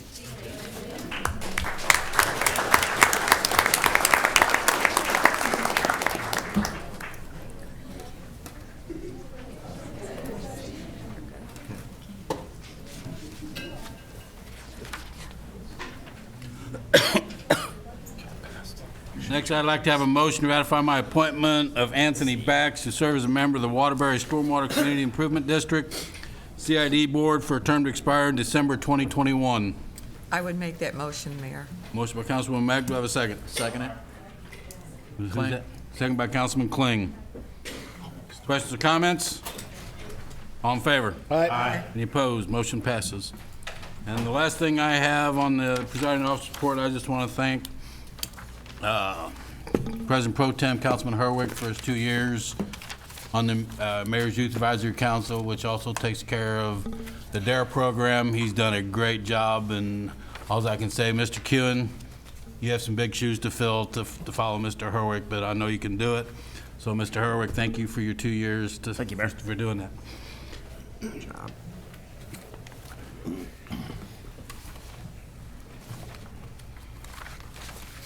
Next, we have citizens' comments.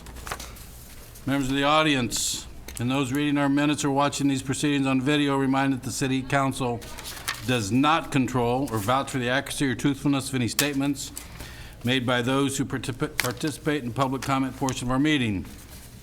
The mere fact that we provide this forum for public comment should not be taken as any endorsement or acceptance by the city or the council of the views, opinions, or statements made by members of the public.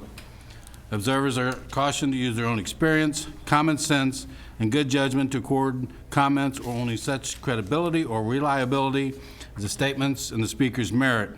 A forum such as this allows both the knowledgeable and the uninformed to participate, both the earnest and the malicious, both the righteous and the selfish. Democracy requires active listeners and a cautious audience. Thank you for your understanding. And then Pam, our first speaker.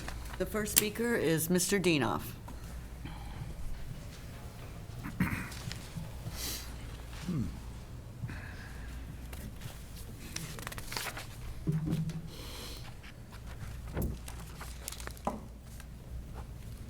Thank you very much, members of the City Council. My name is Arnie C. A.C. Dienoff, Public Advocate and Resident, P.O. Box 1535, O'Fallon. First of all, I'd like to congratulate our St. Louis, St. Charles County Blues. They did an outstanding job in playing 16 games and won the championship of the Stanley Cup. So welcome, Stanley, to the St. Louis region. And I would ask the council for their, as you all know, several of the players of the St. Louis Blues and employees live right here in O'Fallon within our city limits. And I'm asking, as you have done with other people, that you pass a resolution and a proclamation recognizing the St. Louis Blues and their 50 years of existence for winning the Stanley Cup. I think that's the proper thing to do. The second thing I'd like to do is welcome the command of Chief Tim Clothier of our Police Department and Department of Public Safety. Tim, I think after looking at his background, will do an outstanding job for our 97,000 residents. I look forward to working with him on neighborhood issues and resolving some issues citywide. I hope that he has an open door policy, which was not the policy of the former police chief. After reviewing and talking to people in the city of Ozark and also the city of Owensburg, Kentucky, I believe he does have an open door policy, and I look forward to speaking with them on issues in an open dialogue. I hope that Chief Clothier listens with an open and keen ear to all of our residents, as we're all important. Resolution number 16, 2019C. It's a tax giveaway. This is a giveaway for an orthodontic. They make orthodontics. It's a manufacturing and for their office. They're moving from one county to another. So they're moving from St. Anne. It's a tax giveaway that hurts schools, community college district, library district, fire district, and our ambulance district. Of the actual resolution, you purport to give away $8 million of our tax monies to build a private building for a for-profit business. This is virgin, undisturbed, unbuilt, no brownfields property, no environmental hazards. As I said, it's unfair because they're just moving less than 30 miles away. Missouri is known as the welfare tax credit giveaway state. And why should taxpayers pay for a private building with a company who has made millions in profits year after year after year in the medical industry? Where is the return on investment? I ask that you vote this resolution down. It's unfair to our taxpayers. Also on the agenda is the storage unit on Veterans Memorial Parkway, which is in behind U.S. Bank. That would be both bills number 7087 and bill number 788. I'm asking you to vote it down. This is not the right place. This is not the place to take our direction of our community. It will provide zero benefits with 3 employees, zero return on investment, zero economic development, and they don't pay anything in taxes besides real estate taxes, which is already being done with the current building as it is. The closed session that you held on Saturday, June 1st, I made a request, and the response from the city clerk was ridiculous. There were personnel activities and personnel decisions that you took. As a matter of fact, you demoted a sergeant from sergeant to patrol officer. Chapter 610, in my opinion, of the state statute was violated by this council and the oath of your office. It's about power, control, access, greed, and money, all important, not necessarily in that order. The recent demotion of Sergeant Bill Dolan, a call a few weeks ago, I had an interaction with Sergeant Dolan, and he made off to be that he still was a sergeant. As a matter of fact, he had the stripes on his uniform, and I think that that's false pretense and can get our city in some liability issues. These stripes need to be removed from Mr. Dolan, since he has been taken an officer role and he is no longer in management of our police department. You have 30 seconds. Giving orders to police officers on the scene, he acted like a sergeant, but at that point didn't have the authority because you as a council took actions against Mr. Dolan. Now, the city election process, the filing for public office, I filed a complaint with the Secretary of State because I felt that the city clerk, Pam Clement, was allowing you to occupy your offices while you locked the door while I was sitting on the outside. So I couldn't file for office and had the even chance that you did. I applaud you for going through the lottery system. And there's just Dino, one. Mr. Dino. Yes. Your time is up, sir. I will pick up at the next meeting. Thank you. Look forward to it. Pam, our next speaker. The next speaker is James Reed.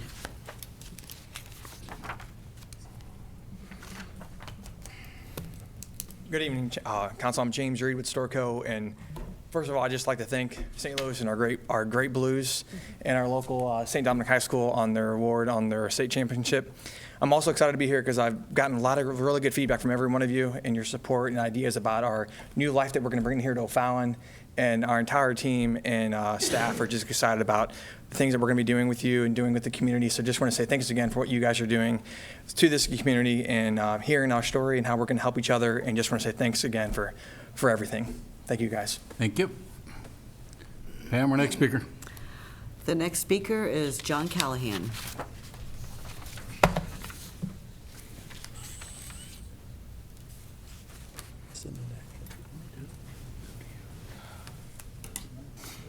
John Callahan, 926 Prairie Skyway, here in Ward 2. And tonight I wanted to talk about a couple of issues. First of all, the bills under new business. Is this the proper place to discuss those, or should I wait and... My suggestion is if there's a public hearing on it, I would wait to speak on them for then. Sir. Thank you, Honored Mayor. Second, I wanted to also talk about Resolution 0613-2019C, and this is the resolution to authorize the city to issue about $8 million in bonds. When I read the background in this issue, I understand it as a Chapter 100 kind of enterprise, and there is no risk to the city. There is no debt to the city. There's no impact on the taxpayer or the city budget. As I understand Chapter 100, and there are some city attorneys here, if I'm wrong, I'll get a dope slap, I'm sure. But Chapter 100 allows a municipality to sell bonds. Those bonds are typically bought by the company that is wanting to acquire that property, the facility and machinery. And there is a payment in lieu of taxes, and when that payment schedule meets the bond obligation, the leasee, is that the right word? The leasee owns the property. There's no risk to the city. Now, I have to get to a very important issue. Being in this town 51 years ago when Sid Solomon and his son brought the blues in, I was in my late 20s, and it was quite an experience. It was quite a roller coaster ride. Fell in love with a young lady. We had a couple of kids, and we had to stop buying season tickets, but our heart's still there. And I can tell you that at 1 o'clock in the morning, Saturday morning, the first contingent of Callahans out of Fort Worth and Dallas, Texas, will be here. And then there'll be some coming in from Chicago, and then the real wild bunch from Detroit. So, I want you to close your eyes just for a couple of seconds and picture a caravan of Callahans coming down Highway 70 and 40 and going down to the Arch. The Arch was built to last at least 500 years, but I hope they can take us. But I want everybody in this town to stay home, watch the event on TV, look at it on YouTube, do something else, but don't get on the roads, because we're going to have one heck of a time finding places to park. So, thank you. Let's go Blues. Let's go Blues. And Gloria, meet Stanley. Thank you, Mr. Callahan. Pam, our next speaker. There are no more speakers. Brings us to ward reports. Ward 1. Thank you, Mayor. So I had the opportunity last week to attend a groundbreaking for Cosmos Corporation. They are a pet grooming and supply supplement company.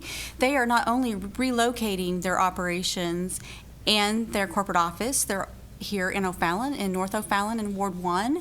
They're also planning to expand, and they're also very committed to our community. They are a faith-based organization. Had an opportunity to talk to one of their owners, and I was very impressed with what they're planning on bringing to O'Fallon. So, and then I would be remiss if I didn't say, go Blues. Thank you. Councilman Hinman. Thank you very much. I just wanted to wish all the fathers out there happy Father's Day this weekend. To my son, happy Father's Day to him, and to my dad looking down. Happy Father's Day. Ward 2. Thank you, Mayor. Again, I'm going to tag in with Dave here and say happy Father's Day to all the fathers out there and all the wannabe fathers out there. And yes, the Blues gave us all an exciting evening and an exciting season. God bless them. They have put St. Louis together, and hopefully we can stay that way. I have a couple of facts tonight that came in from one of our officials. It's from the 2018 official U.S. Census Bureau. I just found these facts kind of interesting. O'Fallon, as of 2018, 88,472 people living here. That's our population. O'Fallon had the second highest number of new residents in the county. St. Charles County has a population of 399,182. That's a growing county. O'Fallon remains the 7th largest city in Missouri and the 2nd largest in the St. Louis metropolitan area. Median income for O'Fallon is $84,850. Persons in poverty by percentage, 4.3%. Percent of high school graduates, 95.7%. Percent with bachelor's or higher, 40.6%. People without health insurance, 4.9%. Medium housing values, $207,700. Male medium income, $50,389. Female medium income, $30,389. Veterans, $4,960. Percentage with disabilities under 65, 5.4%. The reason some of these numbers are important to us is we often get asked as a council to help support programs that help people in poverty, that help people that need transportation to and from doctor's offices and et cetera. And I think it's important that we are aware of how many people we have in this city that need that kind of help, so that when we are asked to help, we don't do it blindly. Thank you. Thank you. Councilman Hurwitz. Thank you, Mayor. Again, congratulations to the St. Dominic girls soccer team on their state championship. Congratulations to our St. Louis Blues on winning an exciting Stanley Cup championship. We all can now rest easy and have our hearts stop pounding on each waking moment of those games. Just a couple of points of interest. Discounted Carnival wristbands are available for purchase online for $20. There will be $25 at the Heritage and Freedom Festival. To purchase those discounted wristbands, just go to the Heritage and Freedom Festival website through the City of O'Fallon website and follow the appropriate links. And then on Saturday, June 15th, we'll have our bulk trash collection service at our transfer station from 7 to 3. Thank you, Mayor. Thank you. Ward 3. Thank you, Mr. Mayor. Just two items. The Winghaven Boardwalk Summer Events kickoff. We'll have their first concert on June 22nd. And second of all, happy Father's Day to my boys, Jason and David. Thank you. Councilman Bibb. Thank you, Mr. Mayor. Mr. Herwig brought it up already, the bulk trash pickup. I wanted to talk about that and remind everybody the large trash, especially down in Ward 3, always seems to be a point of contention where it ends up in the non-single family homes trash cans. So please take advantage of that. On our website, it's under the Environmental Services tab. It's from 7 a.m. to 3 p.m. So look at the restrictions and kind of qualifications to be sure that you make it to it. Also want to thank the Blues for finally winning. A lifelong fan growing up in it. I know there's many that have been fans for longer because they're of an older age. But it Gamble him on that. it was a difficult thing to try to explain to my wife on how it's almost as important of a day as my child being born, because it's just so long of a want that you really can't quantify it. So it's really amazing, and the family's looking forward to me finally being able to shave or trim my beard again. So that's another exciting point. And then also want to wish Officer Smith a happy Father's Day, since Dina can't get back on the mic. Thank you. Ward 4. First of all, I'd like to wish my father a happy Father's Day, and all the fathers out there.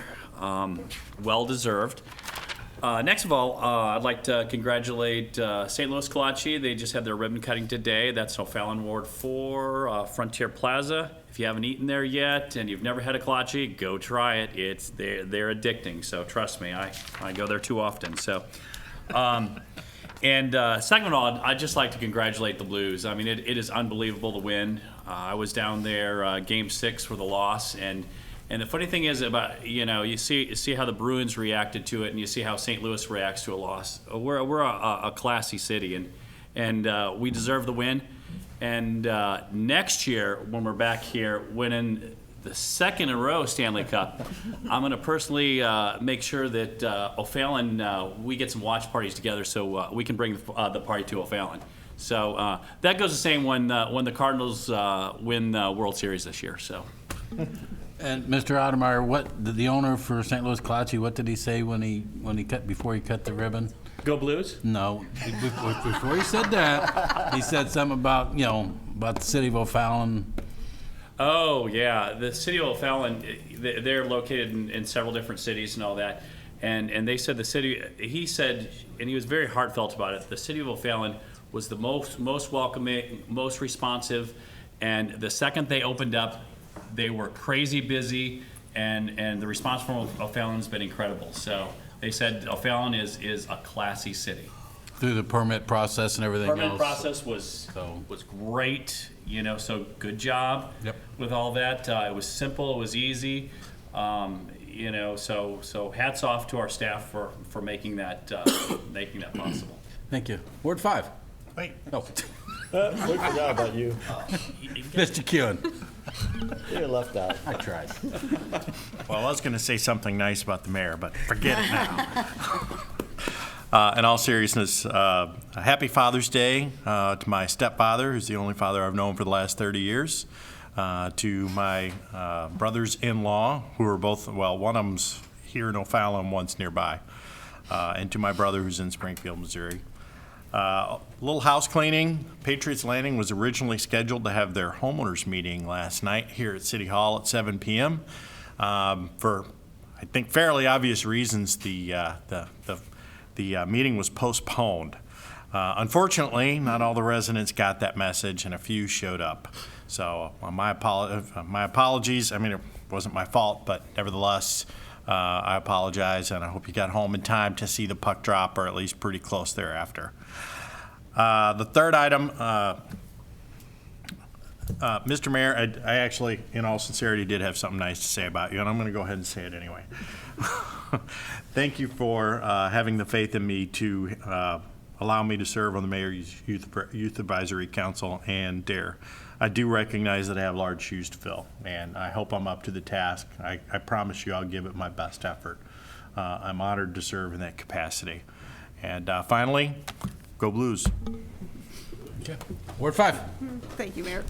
A lot of it's already been touched on.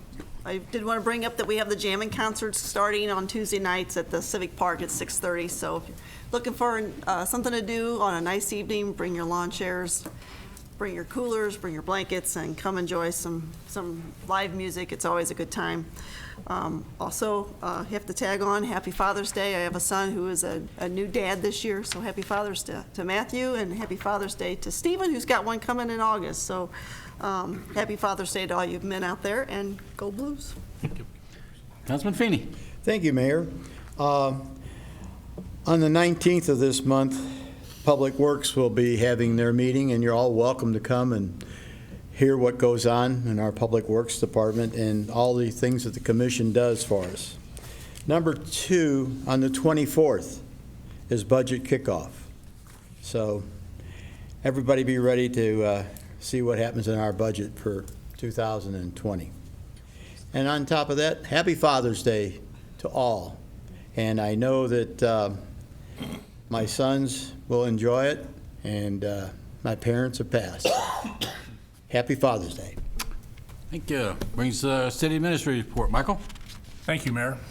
Earlier this week, we had a situation in which the fiber connection between City Hall and the Justice Center was inadvertently cut. This caused a major impact on our folks that work in the police department and courts. Our IT department worked hard for 3 days to create a second connection so that we could get back to business as usual. I'd like to commend our IT department under Paul Huff, our police and courts employees who worked through the issue, and the City of St. Peters for their willingness to assist us by allowing us to use their fiber connection to get reconnected. Going back a couple weeks, I'd like to commend Dennis Lowry of the Environmental Services Division for his work when a street on his route was torn up by concrete contractors and he couldn't get his truck through. He walked down several houses to get a recycling bin that would have otherwise been missed. Thanks to Dennis for his outstanding customer service that was noticed and reported by one of our residents. In late May, Lajana Wooldridge of our municipal courts received her Advanced Certified Court Administrator plaque through Mineral Area College at the annual Missouri Association of Court Administration Conference. This accomplishment was earned for 8+ consecutive years of membership in MACA, a previously earned Certified Court Administrator certification. She held an officer position with the MACA board, and she completed a degree in criminal justice or a court-related field of study. In other words, not something that is earned easily. So congratulations to Lajana on her accomplishment. I would like to pass on a compliment from a resident for Jay Harrigot and Corey Sheets from our street department. The resident met with them and wanted me to know that they were courteous, polite, and professional in their work. For all of our wonderful employees who work hard every day, always remember that our residents are always watching, and we show time and time again that we have the best employees around. And lastly, a speaker earlier alluded to the fact that this council demoted a police sergeant at a closed session recently. I would like to make it known that the statement made is absolutely untrue, as the council did not take any votes at their closed session. That's all I have, sir. Thank you.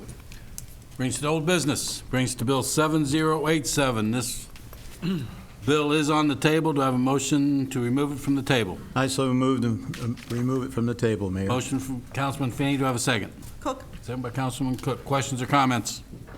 All in favor? Aye. Any opposed? Brings Bill 7087. Do I have a motion for second reading by title only? Feeney? Motion by Councilman Feeney. Do I have a second? Cook. Second by Councilman Cook. All in favor? Aye. Any opposed? Ms. Stephanie.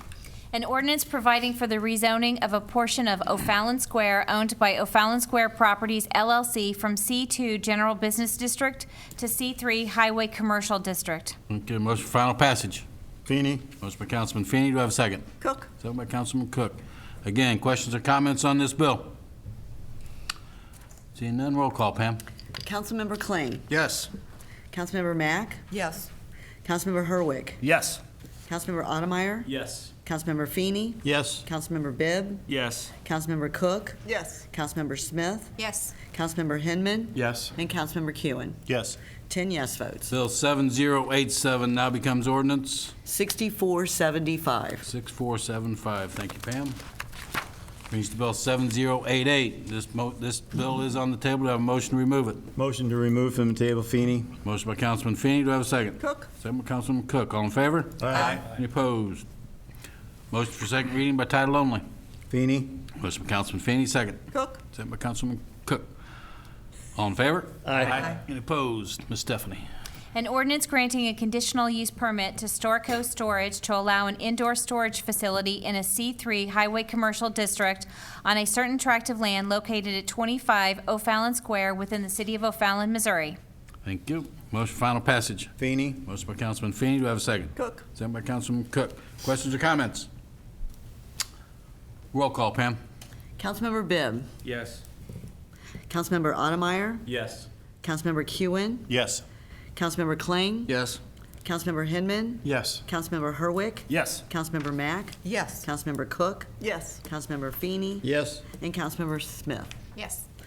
10 yes votes. Bill 7088 now becomes ordinance number 6476. 6476. Yes. Brings to Bill 7092. Motion for second reading by title only. Berwick? Motion by Councilman Herwick. Do I have a second? Feeney? Second by Councilman Feeney. All in favor? Aye. Any opposed? Ms. Stephanie. An ordinance amending building and construction requirements by revising several sections of various technical codes published by the International Code Council, adopting St. Charles County's explosive code and the private sewage disposal code, and enacting a new regulation governing mobile homes.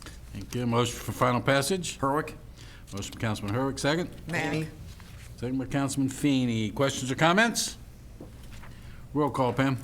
Councilmember Herwick. Yes. Councilmember Kling. Yes. Councilmember Cook. Yes. Councilmember Ottemeyer. Yes. Councilmember Mack. Yes. Councilmember Smith. Yes. Councilmember Feeney. Yes. Councilmember Hinman. Yes. Councilmember Bibb. Yes. And Councilmember Kewen. Yes. 10 yes votes. Bill 7092 now becomes ordinance number 6477. 6477. Thank you, Pam. Brings to Bill 7093. Motion for second reading by title only. Feeney? Motion by Councilman Feeney. Do I have a second? Cook. Second by Councilwoman Cook. All in favor? Aye. Any opposed? Ms. Stephanie. An ordinance vacating certain right-of-way which was previously dedicated to the city of O'Fallon and is not necessary for right-of-way or used for travel by the public. Thank you. Motion for final passage. Feeney? Motion by Councilman Feeney. Second. Cook. Second by Councilwoman Cook. Questions or comments? Roll call, Pam. Councilmember Smith. Yes. Councilmember Ottemeyer. Yes. Councilmember Mack. Yes. Councilmember Feeney. Yes. Councilmember Herwick. Yes. Councilmember Cook. Yes. Councilmember Hinman. Yes. Councilmember Kewen. Yes. Councilmember Bibb. Yes. And Councilmember Kling. Yes. 10 yes votes. Bill 7093 now becomes ordinance number 6478. 478. Thank you, Pam. Questions or comments regarding the items on the committee and commission reports? Mayor. Ms. Debbie. Yes, thank you. There's an item on the committee commission regarding a preliminary plat on 15 Castle Lane, also called the Jewel. I got up and spoke at Planning and Zoning. I know a lot of council members may not have known. There is some concern about that property having contaminated soil and not being cleaned up properly over the years. There's also 3,500 feet of underground water pipes that's asbestos lined that is unaccounted for. So there is some concern about this property. I know we're just approving the preliminary plat, but I would like the city to really enforce a cleanup, some preliminary soil testing, But I think as a city, we need to do our due diligence and make sure that that is definitely addressed. David, there is a condition, if I remember right, on that item, that if they find anything, it's stopped and needs to be cleaned. Yeah, that was Not actually. not by the city, by the developer. Yeah, we were going to require that as part of the construction plans, but that's actually a condition was added to the site plan and not the plat, though. Okay, But it yeah, was it's added to the site. Site plan, yeah. Okay.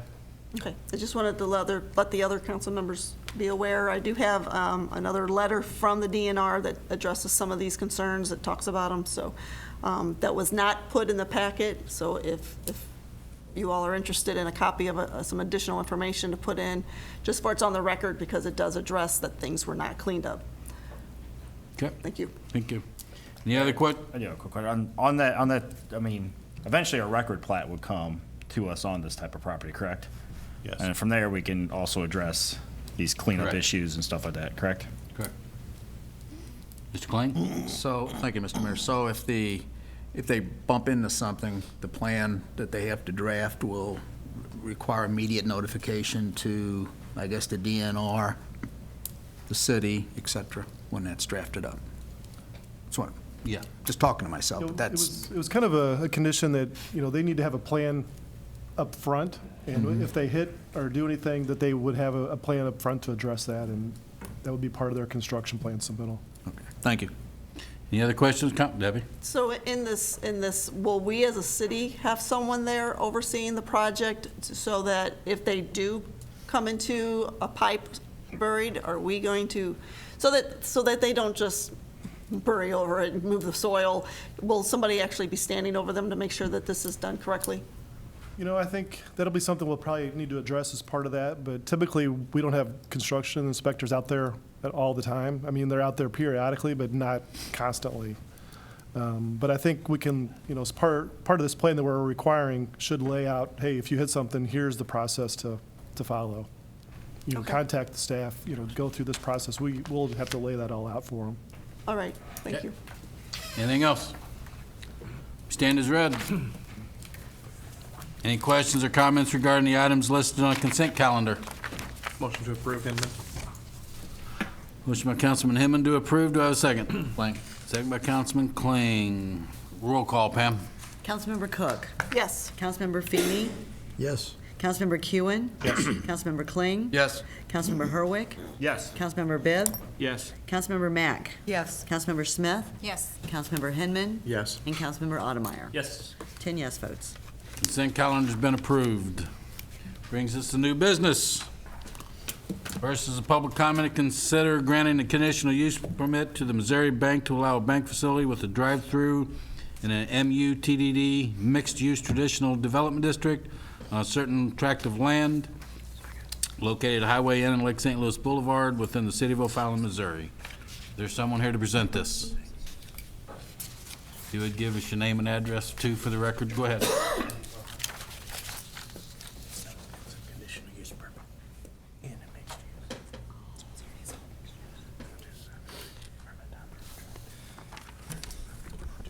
Hello, my name's Kurt Cutter with Cochran Engineering.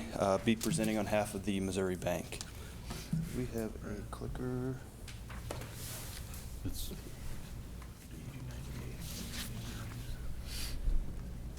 you previously mentioned, the site is located at Highway N and Lake St. Louis Boulevard and is on the west side of Lake St. Louis Boulevard. The bank is proposing a 3,664 square foot building with a drive-up ATM and drive-through banking facility. It will face Lake St. Louis Boulevard, and the drive-up window will be on the west side of the building and the ATM will be on the north side of the building. The site provides a total of 29 parking spaces with 19 required per code. There is a traffic analysis being performed for this site, and a right turn lane will be installed on Lake St. Louis Boulevard if it is warranted by the analysis there. Just as you guys know, banks don't generate the traffic they normally used to, just being with everything going to online banking. There is a shared detention basin located kind of to the south of the site. It will be common ground and will provide detention and water quality for commercial to the west of the site. It's approximately 12.79 acres of development. The trail has been shown on the northern portion of the site to kind of fit in with your trail improvements for Highway N, and then also to Money Lane will service this site for access. They will have a shared access for the site, and it will be a private drive too as well. You can kind of see the amended area plan that will delineate just the area for the detention basin, what it will account for. It kind of breaks over right at the ridge. We do have a couple elevations here. This will be the front side that will face Lake St. Louis Boulevard of the bank. This will be the north side of the bank, adjacent to Highway N. There is one change the bank would like to make to this elevation, and they're just going to put some accent bricks around the ATM itself, just very, very minor to that. And then this would also be the south side of the bank that would face Money Lane, the private drive. And then I'd like to. This is also a public hearing to consider the approval of the area plan for the same location, so we're going to do both of them and be two different. Absolutely. So David, just on his little, on the brick, that's nothing, I mean, that's part of that site plan, so that's just going to come in under the construction plans? Yes, sir, and part of the construction plans and/or building permit. Okay. Yeah. All right. Any questions for Kurt? Seeing none, this is public comment and public hearings. Are here someone here to speak for or against this item on the agenda? Thank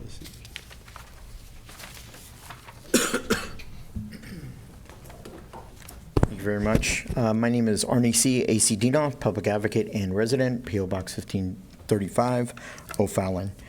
This came up at Planning and Zoning Commission, and I didn't stand up and say anything, but I really need to say something here.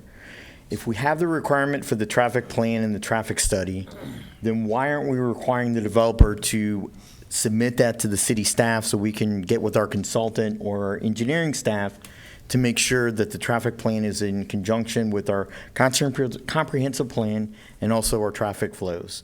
As you all know, this corridor, the Highway N corridor, is the fastest growing residential and commercial corridor in the state of Missouri. That Highway N and Lake St. Louis Boulevard need to be expanded, especially Highway N. It needed to be expanded about 10 years ago. It doesn't have the safety factors. It's a 2-lane road. It needs to be a 4-lane road with a turning road with all the improvements, guardrails, shoulders, sidewalks, accessibility for ADA, etc. They're purporting to put this bank here, and I'm not against the bank. It looks like a really nice building.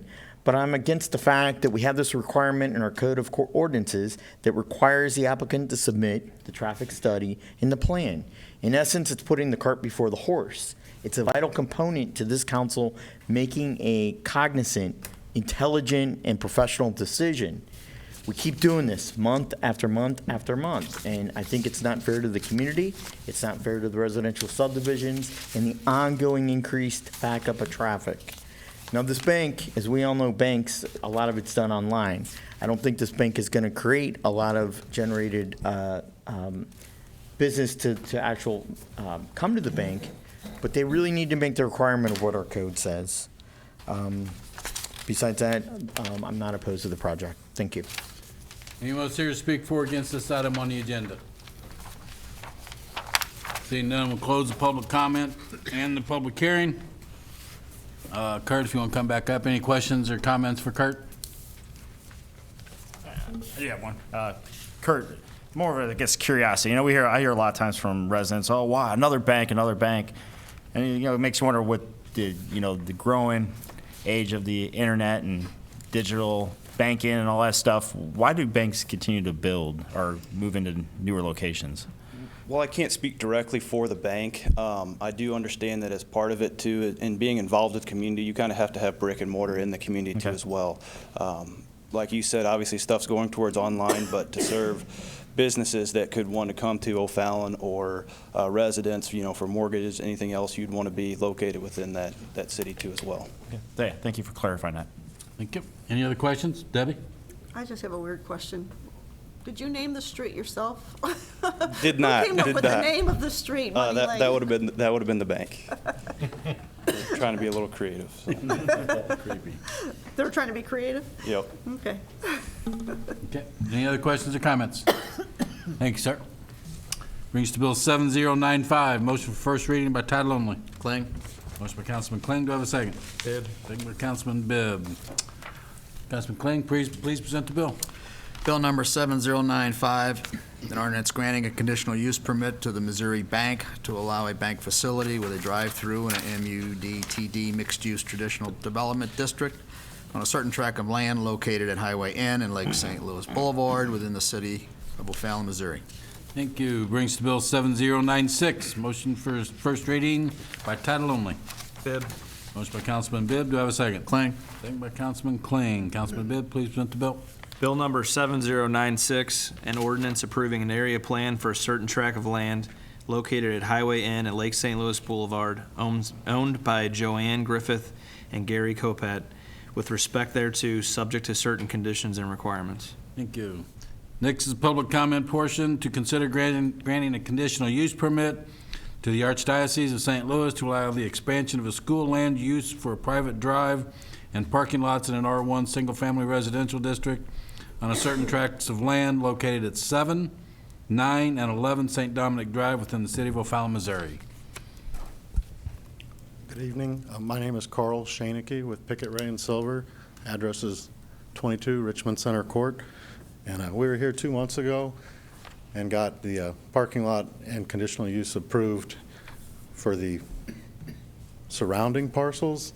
And after that was approved, the school was able to purchase the 3 residential parcels that were kind of right in the middle of the new development. And so we're just back. We've already got the site plan before you guys, and we're just here for the conditional use to get.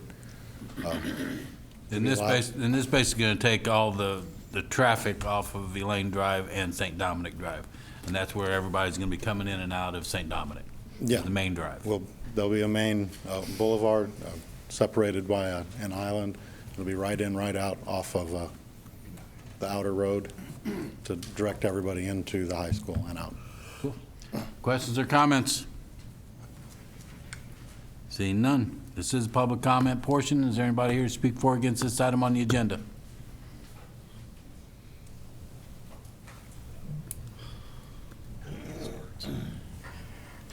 Thank you very much. My name is Arnie C. A.C. Dienoff, public advocate and resident, P.O. Box 1535, O'Fallon.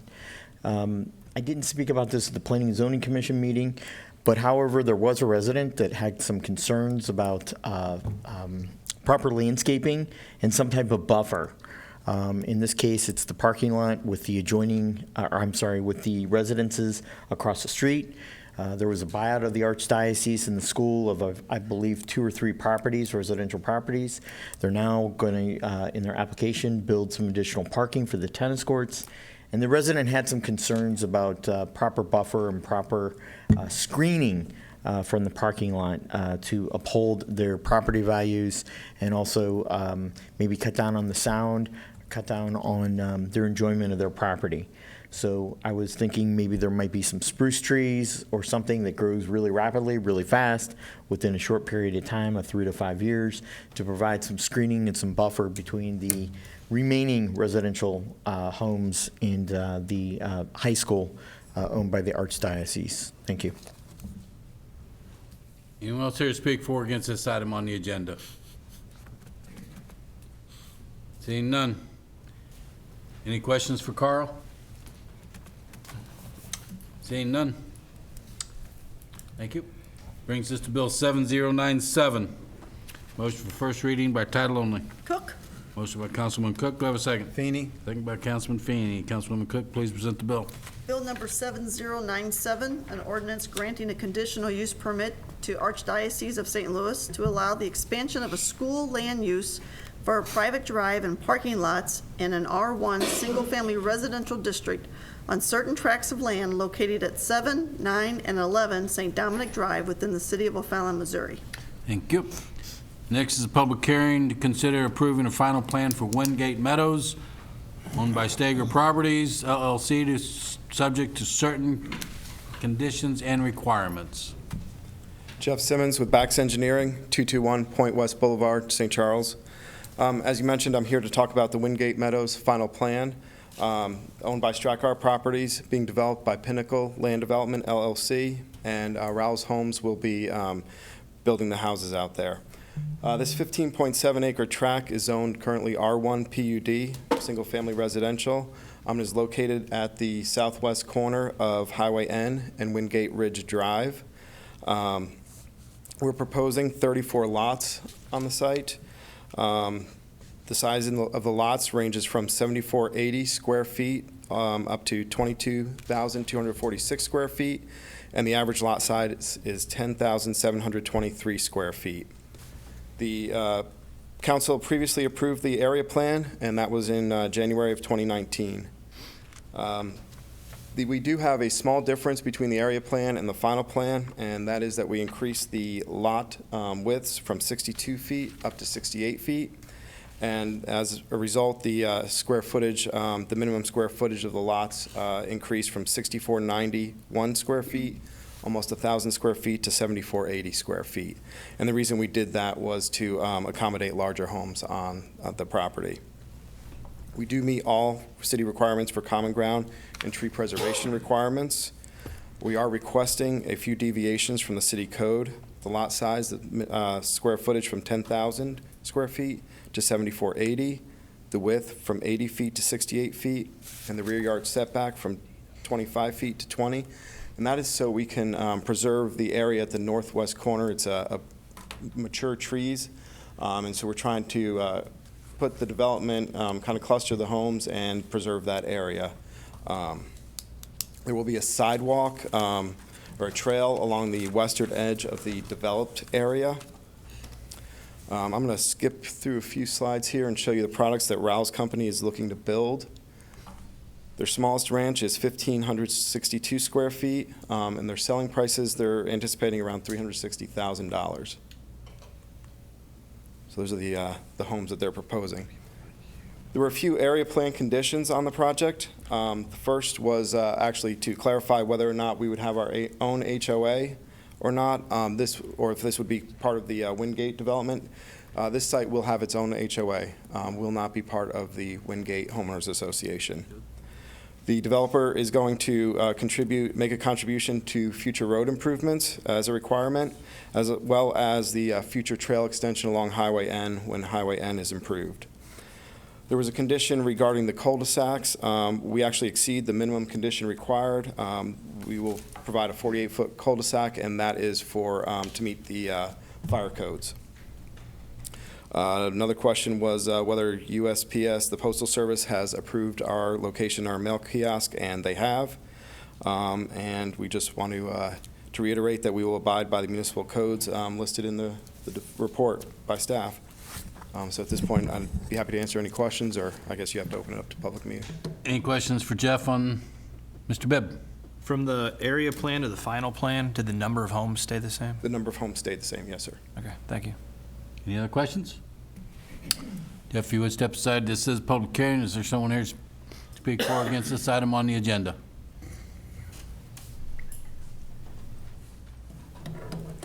Thank you very much. Arnie C. A.C. Dino, Public Advocate and Resident, P.O. Box 1535, O'Fallon. I'm opposed to this development. We're giving a free pass to the developer once again. Our city code, codified code of ordinances, requires a minimum standard of 10,000 square feet per lot. In this case, the developer is asking for some type of waiver, which I'm not sure is in the authority of the council.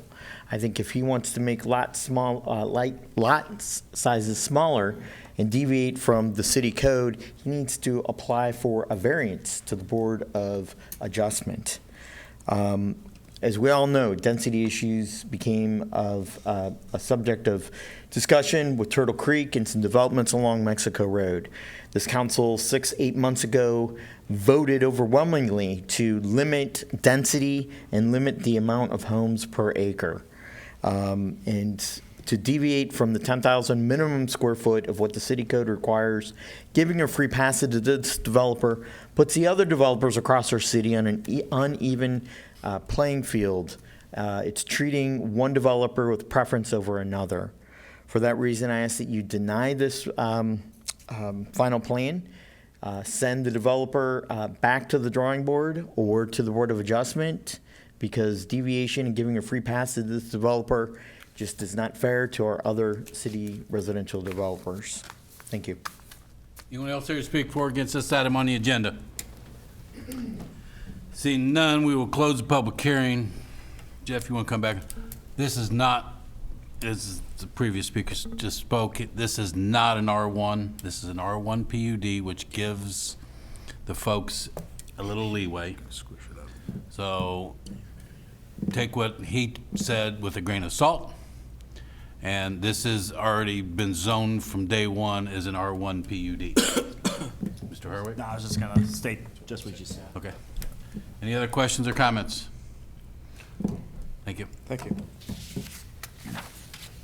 And before we get on to Bill 7098, I do need to close the public comment portion for the Archdiocese of St. Louis, so that is closed. Brings us to Bill 7098, motion for first reading by title only. Kling. Motion by Councilman Kling. Do I have a second? Bibb. Second by Councilman Bibb. Councilman Kling, please present the bill. Bill number 7098, an ordinance approving a final plan for Wingate Meadows owned by Steiger Properties LLC, subject to certain conditions and requirements. Thank you.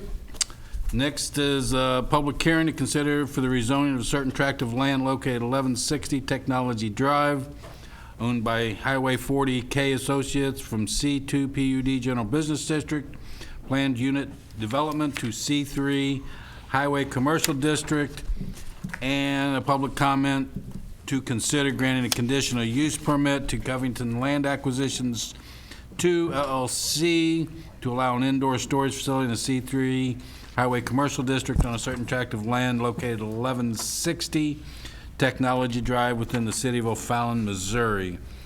We're going to do both the public hearing and the public comment, but they will be two separate bills. If you would give us your name and address for the record, please. Thank you, Mr. Mayor, members of the council. My name is Paul Langdon. I'm Vice President of Development for Covington Realty Partners. We're at 8301 Suite 350 on Maryland Avenue in Clayton, Missouri. 85105. Sorry, 83. I'll get it right. 63105.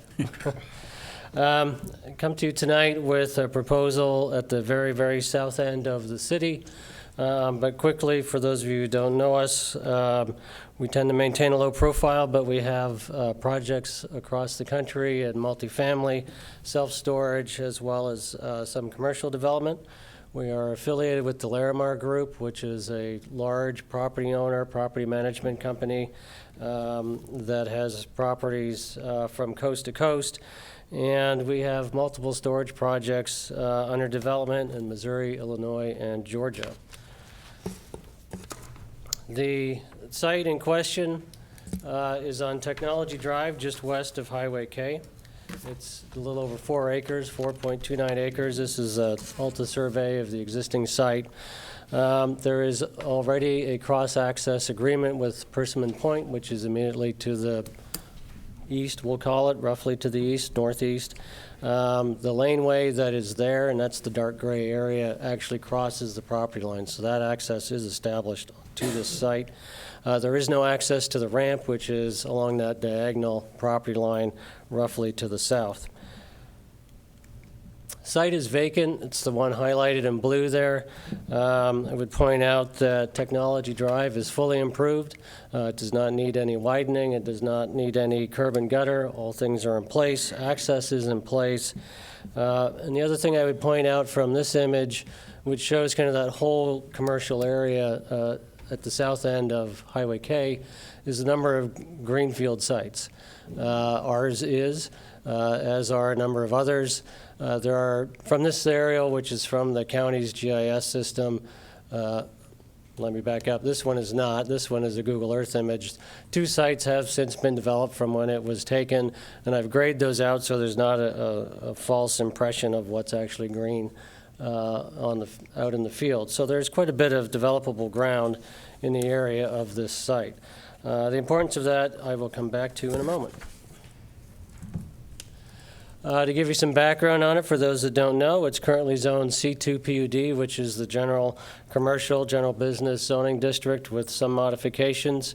It is not close or adjacent to any residential property. It's completely isolated within the commercial area, and of course across the interstate, there is no city zoning. The future land use plan, the comprehensive plan, calls out that the area be in this category called retail/office. The supply of retail and office in the city is actually relatively high to the amount of demand. If there were a lot of demand, then relative to the supply, you would not have a number of vacant sites in your already zoned commercial area. Nonetheless, the zoning allowed under the comprehensive plan for this area is C0 through C3. All are recommended by the comprehensive plan, and as you know, you really shouldn't move forward with a rezoning unless it's supported by the comprehensive plan. We're requesting C3, and so we believe we are in conformance with the comprehensive plan. Our proposal then is to rezone from C2 PUD to C3. The bill is 7099. It's agenda items 9 and 10. And then part and parcel with that is to obtain a conditional use permit for a portion of the site for the indoor storage use, bill 7100, agenda items 11 and 12. The subdivision of the land, the preliminary plat, and the site plan were reviewed and approved by the Planning Commission last week. The preliminary plat was on your agenda tonight for your consideration or your information. I will touch on those items because I think it's important for the council to know how the development will take shape and how it will look, because we think that's an important part of this project. First up is the rezoning, and I think this is an interesting item because in some ways it's sort of a simple matter. The comprehensive plan says C3 is fine, and so we couldn't agree more. What C3 brings is a handful of additional uses, less than 20. It also takes away some wholesale uses, which are part of C2. So the net change is about 12 uses out of the roughly 400 uses that are in your use table. So it's not a significant change from what's already allowed. It does not bring in any uses that will impose some new unwarranted demand on city services. It's not going to be an opportunity for something to demand a lot of water or a lot of fire or public safety. They are largely the same as C2. And because we're in a commercial area, it won't bring an additional burden to the properties around it. They're already commercial or they are waiting to be commercial. The whole site is that area colored to match the C3 designation with the blue star on it, right at the edge of the city.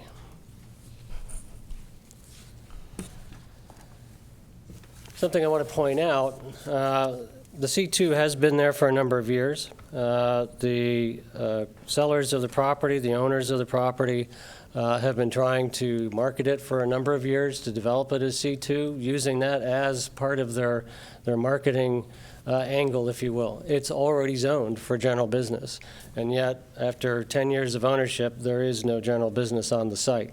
It's next to it, there's already access to it, and yet they haven't been able to develop it. We think that's important for your consideration as you look at our proposal tonight.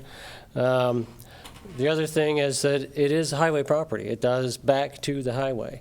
And so as a question of simply rezoning it to C3 highway commercial, we believe we fully match it. The C2 appears to have not fulfilled its purpose. It has not attracted any C2 limited uses. C3 does bring a few more opportunities, and we're bringing one of those to you tonight. one that we can undertake right away. We're a large, experienced company. When we get an approval, we don't hesitate. We move forward. The site will be developed within the year. So we think that's an important consideration because the zoning code requires you to consider, is the existing zoning lesser than the proposed? And I would suggest to you that it is. If it was better, you'd have something. You don't. If it's changed, then you will. And so we think we do bring something new to the table and something better than what exists. Looking at the conditional use permit, which is the second part of this request, it is for the portion of the site that's highlighted in green with the building on it. That's the most irregular part of the site. It is for indoor storage only. One of the unique characteristics of indoor storage uses like this, especially when you use a multi-story, sort of a compact box like this one, we don't need much parking lot or roadway. There's not roads running up and down. There's not a huge parking lot. There will be no vehicle sales, rental, service of any kind, no outdoor storage of any kind. There's a condition in the draft ordinance that requires that, and we are more than happy to comply with it. We don't need a lot of asphalt. What we can do then is tailor the building, tailor what asphalt we need to the site available. And I think you'll agree, the extraordinary triangular shape of the site we're taking makes it very difficult to fit a conventional development in. We can do that because we don't need to have the grid of a parking lot. We can modify the building, which we've done, to fit the site. We can modify the little bit of laneway we need. We can certainly conform the detention areas to the shape of the site available and tuck it in and get the most out of that property. If you tried to do conventional retail on this site, it would be very difficult, and you would not be able to accomplish as much with it as you can with something like this that has the flexibility that this type of use has. When you go through the findings for a conditional use permit, you find that we meet all the findings, and the staff report reflects that. The one thing the staff report brings up is the issue of highest and best use, and I want to speak to that directly. Highest and best use is really a theoretical concept, because who's to say what is highest and best? You know, I mean, it's inherently a subjective standard. At one time, many, many years ago, cities were held to that. They somehow had to justify what exactly was highest and best and could not deviate.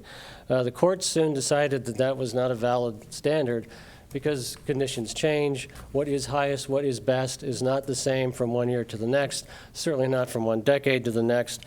And the zoning and the comprehensive plan are not carved in stone. They're meant to accomplish things, to regulate the city, for you to find ways to get the best things that you can, given the circumstances that you have to deal with.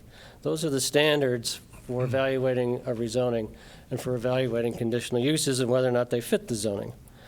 As I said, this site's been C2 for a long time. No development. Pre-zoned, which usually is the open door. And it's flat. There's really no reason, except for a few very key characteristics about the site. It is on the highway. There are a few uses in C3 that can make use of it, that either benefit from the highway location or are, I would say, shielded a little bit by the highway. One of the other uses is, for a casino. If you can imagine how to fit a casino on this site, well then, more power to you, but I don't think you can. But that would be a use that benefits from being on the highway. It's not a use you want right in the middle of your downtown. So that's an example of how that use would work in this location. Going on to more of the I'm sorry, let me back up here. Of the notion of highest and best use, the little blue star again marks our site. You can see where it is on the map here. This shows all of O'Fallon as well as some of the adjacent areas. And you can see one of the big issues is what's across the road. Nothing other than the wilderness area. Retail does not like to be where there aren't rooftops, where there aren't people that live. They're the people that make retail fly. Where it wants to be is when it's got the most houses within the shortest distance. And where is that in O'Fallon? It's not this site. It's up in the middle. It likes to be in the middle. It likes to be together because people go to retail. They then go to other retail destinations when they're in the same area. And all around Mexico Road, sort of I-70 to 364, that's that area. That's that heart of the city. And not coincidentally, it's right in the middle. It is the middle of O'Fallon. That's where retail wants to be. That's where you should be pushing it. And frankly, so far, it doesn't need much of a push. You all know how much development you've seen in that area. But what has happened at this end, where we're looking at? Not so much. And that's why we're trying to bring something more to it that will get some action going, get some development in the area, get some people coming here, and maybe something will change. The rents in this area, I think, and some of it I can't give away sort of like trade information, but I can tell you that the rents are much lower down in this area, in the $10 to $15 per square foot range for good quality property. Whereas you get up to Mexico Road, it's 20 and up. There's a big difference there, and the big difference is what you can build and pay for with those kind of rents. When you're doing something with just one building and just one lot, and it's all a fait accompli, then it's a little different than if you have a site like this, where without this development, you've got 4 acres to try to develop, and you've got to fill in multiple tenants, and you've got to try to pay for that new development with what is relatively low rent. That doesn't really work. And that's why, another reason, this property hasn't developed, because the sellers of the property, the owners, who will retain the vacant piece, can't find that combination. It doesn't work. They've tried and tried with a number of uses, and I believe you have a letter that hopefully was distributed, my thanks to the city clerk, that they provided today to give some backup, some of that history to the site and what they've tried and how long they've been trying to do it. Something else that I think is important to recognize about storage, it generates more tax than you think. You have to remember, there are several hundred rental units within these buildings. They all pay rent for each of those units. We have very little in the way of site demands, so cost of maintenance is relatively low. That's a good business model, high income, low outgo. But the appearance is of something sort of cold, neutral, non-functional, and that's unfortunate. Because ultimately, if you look at the tax records, look at the existing U-Haul in town, look at the existing storage development south of that, its name escapes me, much older project, they still pay much higher per square foot real estate taxes than retail does. Retail does have sales tax, I'll grant you. But in an area like this, and you can refer to the letter from the current owners of the property, you're not going to attract high-end retail. You're not going to get Costco. You're not even going to get a Walgreens here. You can't get the kind of retail that's going to generate those big sales tax numbers, those kinds of sales taxes that cities like O'Fallon and frankly most of St. Louis metropolitan area relies on. But you are going to get a very strong property tax here with almost no demand on city services. So there's a bigger upside to a storage project, especially a compact one like this, than you might expect. And then the last thing I want to point out is we don't need the whole site. As I said, we can cram ourselves into the bad part of the site, the part of the site that retail conventionally does not want because it can't use it for anything like parking. What we're leaving is the part that's most marketable for retail. And what's best about it, it's a little over an acre. It's just enough to do that one use, one building type of development that is possible, which has already occurred immediately adjacent. It is the thing that can go there, and we've left that piece of the property open. So in rezoning this to C3, you haven't given up those opportunities, and in allowing this use, we've filled in the part that nobody wants and left the part that is most marketable. So in the end, you end up with the combination that gets you all of the site, the maximum amount of development out of it, and what we think is probably the strongest, ultimately the strongest revenue you're going to get off of the property. As an example, we provided this site plan, which is also happens to be a colored version of the preliminary plat drawing. It shows, in this case, a hotel footprint. We use that because that's probably the most intense thing you can fit on a project or a site that size. The lot areas are shown there, 2.39 acres for ours and 1.9 for the other lot. It could handle something up to a hotel. It could handle something as simple as a Taco Bell. All those things are possible, really, from one extreme to the other, but all falling within the same zoning allowances. It meets all the lot dimension requirements. We meet all the setback requirements. It also enables us to do a consolidated entrance, which has been presented to MoDOT, and we have their conceptual approval. So we cut down on the number of turning movements on and off of Technology Drive. And it allows us to connect all the sites through to the existing cross-access with Persimmon Point. So the city's goals in terms of keeping traffic off of the streets and on the cross-access is preserved. And we think that that is a major benefit in terms of traffic and the flow on Technology, which has a higher speed than a small local street. The site plan, which the P&Z approved, shows the total square footage of the building at 93,000. It's 3 stories, or 30 feet high to the roof deck, which is where it's measured to. Excuse me, as I mentioned, the access is shared, but another feature of this site that allows us to get better usage of it is that we can share detention.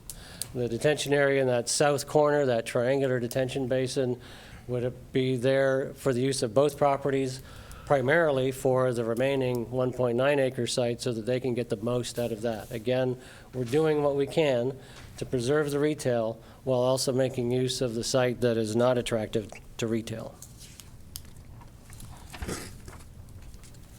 Very quickly to the elevations.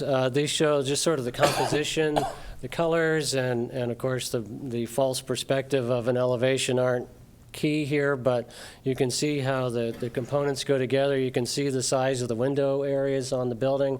Our objective here was to create a building that might be seen as an office building or a flex space and or a large retail building. Think of something like a Best Buy size of a building, where you have a very distinct customer-oriented portion to the building, and then you have the working box, if you will.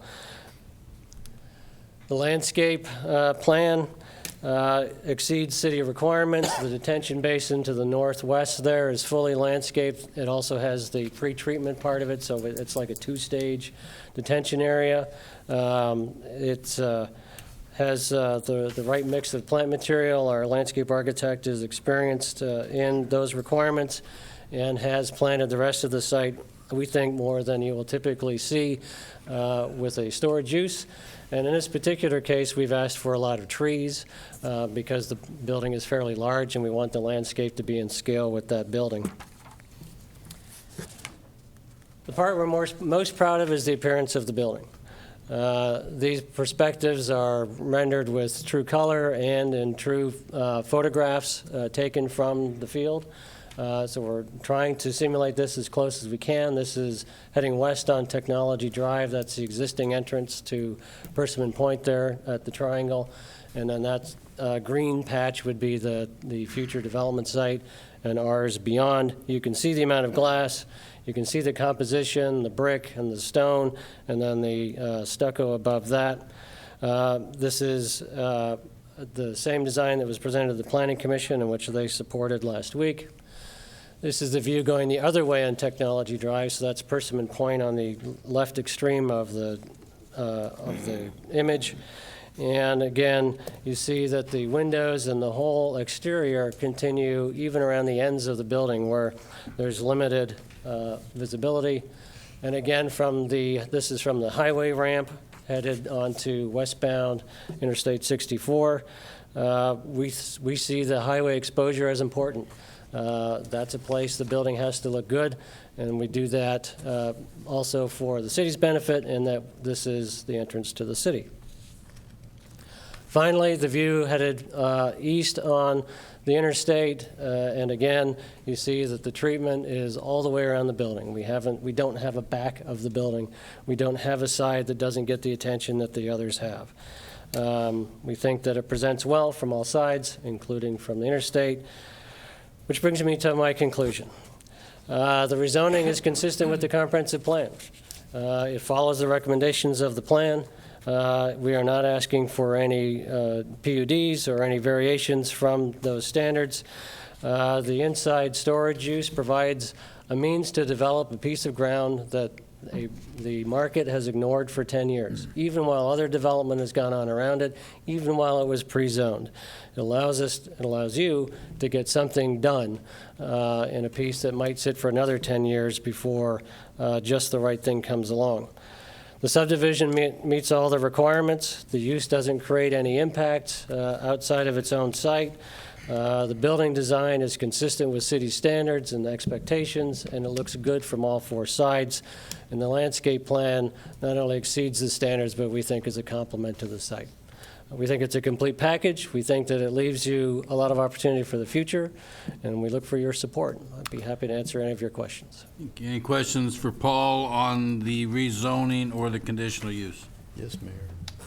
Mr. Feeney. What are your hours of operation there?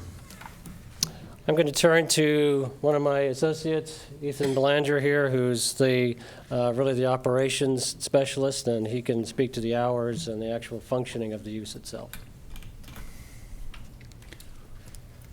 If you would give us your name and address for the record, please. Ethan Belanger,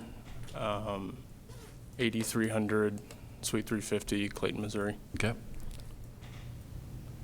I took a picture of it so I wouldn't forget from the last meeting. It's Monday through Friday from 9:30 to 6, Saturday from 9 to 5, and closed on Sunday. Okay. Mr. Kling? Thank you, Mr. Mayor. The lot next door. Yes, sir. We talked about that. I'm interested in, that you're interested in generating interest in it. What's your plan to do that?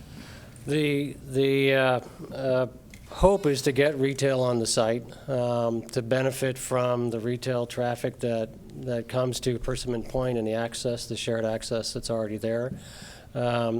The current owners of the property will continue to own that piece. As they indicated in the letter that you received just today, that is something they'll still market to as retail, and in their minds, destination restaurant would be the best fit for this location, but obviously any retail that comes along would be their preferred.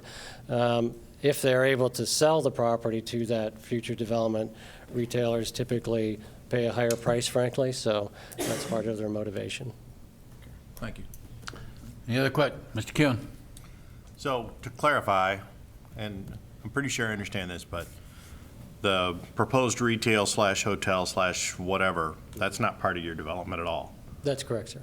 So that's something that the current property owner, after they sell your piece, would hope to sell that piece.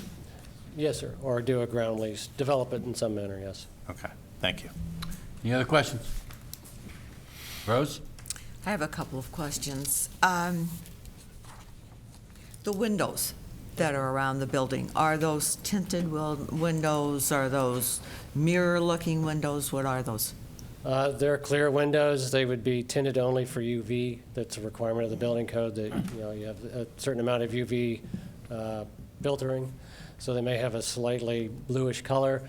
If the city wanted them tinted, we would certainly consider that. But in our minds, if the windows get too dark or if they're mirrored, then that does make the building look kind of non-functional. Having the windows be open and the lights visible, people moving inside the building gives it life and is the look we would rather have.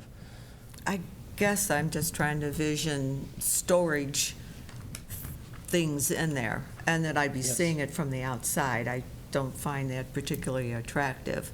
I find your building attractive, but I don't find that aspect attractive. I would not want to look at somebody's storage. You said several times in your presentation that no retail's going to want to come in there. And yet, on the next side of your story, you go, well, if we develop this, then retail's going to want to come in. Either they are or they're not. If what you told us in the beginning, that this is not a good location for retail, it's not going to be a good location once you put storage in there either. Also, you're in the high-tech corridor, and we've just gotten a couple of buildings into O'Fallon that are, would be appropriate in this. One is it dental? Dynaflex. Dynaflex, yeah. We've gotten a couple of those in there, and in my mind, you're right, maybe that hasn't been developed, but that doesn't mean someone won't be interested in developing. As O'Fallon gets less and less property that we can develop. You don't generate any sales tax. How many employees do you have? Employees would be, it's 3 FT full-time equivalents. It'd be 1 full-time employee and 2 part-time employees. Okay. Let me see if I got anything else here real fast. Okay. I'll let you go for right now. If I could respond to a couple of the comments? Go ahead. Do we generate some sales tax? Yes. The front office does sell locks and packing and boxes to the tenants. Our estimate, based on existing sites that we already control, would be about $10,000 a year in retail. Obviously, not a substantial sales tax number, but there is some. Also, the notion of talking out of both sides of my mouth. I don't ever want to be guilty of that. In this case, what we're saying is we recognize the city wants retail. Frankly, the seller would rather have retail. They'll pay more for the land than we will. But they're also looking at 10 years of no success. So what they're trying to do is to seize the opportunity, get something for the lesser part of the site, and still keep shooting for that retail use for the other half, roughly. Is that the business choice we would make? Maybe, maybe not. But that's not up to us. That's up to the seller of the property to keep trying to get retail there. Okay. Mr. Hurwitz. You mentioned earlier no outside storage. That includes, just to make sure I'm clear, there's no vehicles, no equipment of any kind, correct? Correct. And no trailers? Nothing. So make sure we're clear on that. I made that comment on Thursday night at P&Z, so. Absolutely nothing. And then second question I have, looking at your artist renderings, it looks like you have some fence around the property. Is that the plan, or? Only a portion. The fencing is along the back to stop people who might wander towards the interstate. The front is actually open and not gated off, so again. Just to be clear, is that the fencing you plan on putting in, what's in the renderings? Yes, sir. The wrought iron, it's actually made of aluminum, but yeah, the wrought iron appearance, yeah. Okay. Okay. Any other questions from the council? Paul, if you would step aside, this is a public hearing for the rezoning and public comments for the conditional use permit. Thank you very much, Mr. Mayor, members of the council. My name is Arnie C., AC Dinoff, public advocate and resident, P.O. Box 1535, O'Fallon.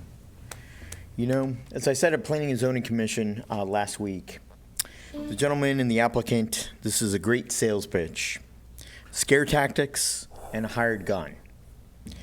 What he said is exactly what Councilwoman Rose Mack said, speaking out of both sides of his mouth, both the left and the right. So we need some straight answers and some factual information here. After reviewing the video of the Planning and Zoning Commission meeting and then listening to the comments tonight, there are some facts that are just not true. So the rezoning, we have an image and a standard of our city of O'Fallon. We don't accept for mediocre or things that aren't going to benefit our community. This is not the place. The place for a storage facility should be behind the prime real estate. It should be in the rear where development can't take place. This is a highly visible intersection, Technology and I-64. It's our southern door to our community. What type of community do you want to express to the region and to the country? I'm against this project. It goes against the city comprehensive plan. In my opinion, we're giving away our future. This is not the highest, best use of the property. Let me repeat, this is not the highest, best use of the property. This is somebody trying to dump their property and make a quick buck. This area is our technology corridor. It's very sought out property, and it's our future economic development plan. The vacancy is kind of questionable. How hard did the property owners try to market and try to sell this property? That's my question. All of a sudden, we have this letter that showed up today. It wasn't in the packet in the Planning and Zoning Commission.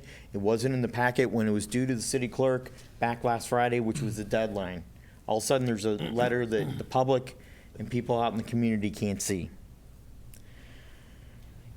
Without an annexation plan, we're running out of parcels of land, as Councilwoman Mack expressed. We're very limited to the amount of undeveloped parcels citywide. As a matter of fact, if you heard our economic development director at past meetings, he said we're very limited, and he also said that we have a occupancy rate of retail of 67 to 97%. 67 to 97% of occupancy rate of our buildings citywide, and that's in commercial spaces. As I said, this is not the place along the frontage of a major thoroughfare and our major real estate, our major interstate, which is I-64. This is the wrong direction of zoning and community planning. It's taking away retail space and development opportunities that we are sorely lacking without an annexation plan, and that we need to keep for future growth and development. With one full-time employees and two part-time employees, my question to you is, what type of economic development is that? It will generate little to no sales tax. How many hamburgers can you buy at lunch with 3 employees, 2 part-time and 1 full-time, that's going to pay for police services, general services of our city government for this parcel? It's not going to pay for hardly anything. As a matter of fact, the tax generated in sales tax of that $10,000 will be less than $800 at the 7.0% sales tax rate. City Councilman Woman Mack, whose ward this is taking the lead. She also sits on the Planning and Zoning Commission and voted last Thursday in the no to defeat this project, as she is a member of the Planning and Zoning Commission. I'm adamantly opposed. This is wrong. It's against our comprehensive plan. It's giving away the store in this case. And I ask that you reject the rezoning of this acreage and the conditional use permit.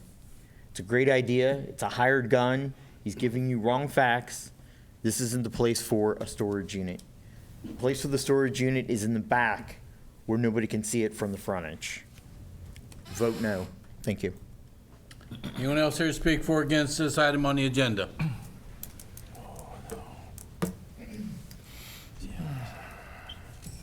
John Callahan, 926 Prairie Skyway, here in Ward 2.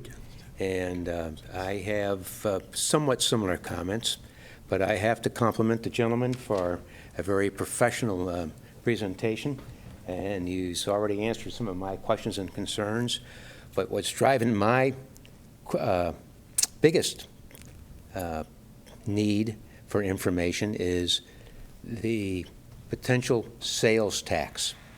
It is the obligation of this board, starting in 2 weeks, to start a budget review for 2020. And that originally brought this issue to my attention, that we would have a interior high and dry storage facility that would not generate a great deal of sales tax for us. This may be the best available use for this 4-acre plot, but and there are some good points in the gentleman's presentation. But the point that I am concerned about is, in the future, how do we address the needs, the tax income that we're going to need to maintain this city? The infrastructure is more than just concrete. It's fiber optics, it's water, it's sewer. It's something that I'm close to. It's school systems. And I will thank the gentleman and his firm for probably boosting the real estate tax for the school district, which I believe will be Francis Howell. But it's a step in the right direction. The question I want to throw back to the elected officials, is this the best way to go? I cannot offer any deep criticisms of your business plan. I think it'll work, but is it what we really want? Thank you. Okay. I could say what we really need. Thank you. Is there anything else, anybody else here to speak for or against this item on the agenda? Seeing none, we'll go ahead and close the public hearing for the rezoning and the public comment for the conditional use permit. And Pam, if I'm not correctly, the letter that the one gentleman was speaking about is in the packet. It is. Thank you. So again, take it for what it's worth. Any other questions? Paul, if you want to come back up. Questions for the council? Any other closing comments from you?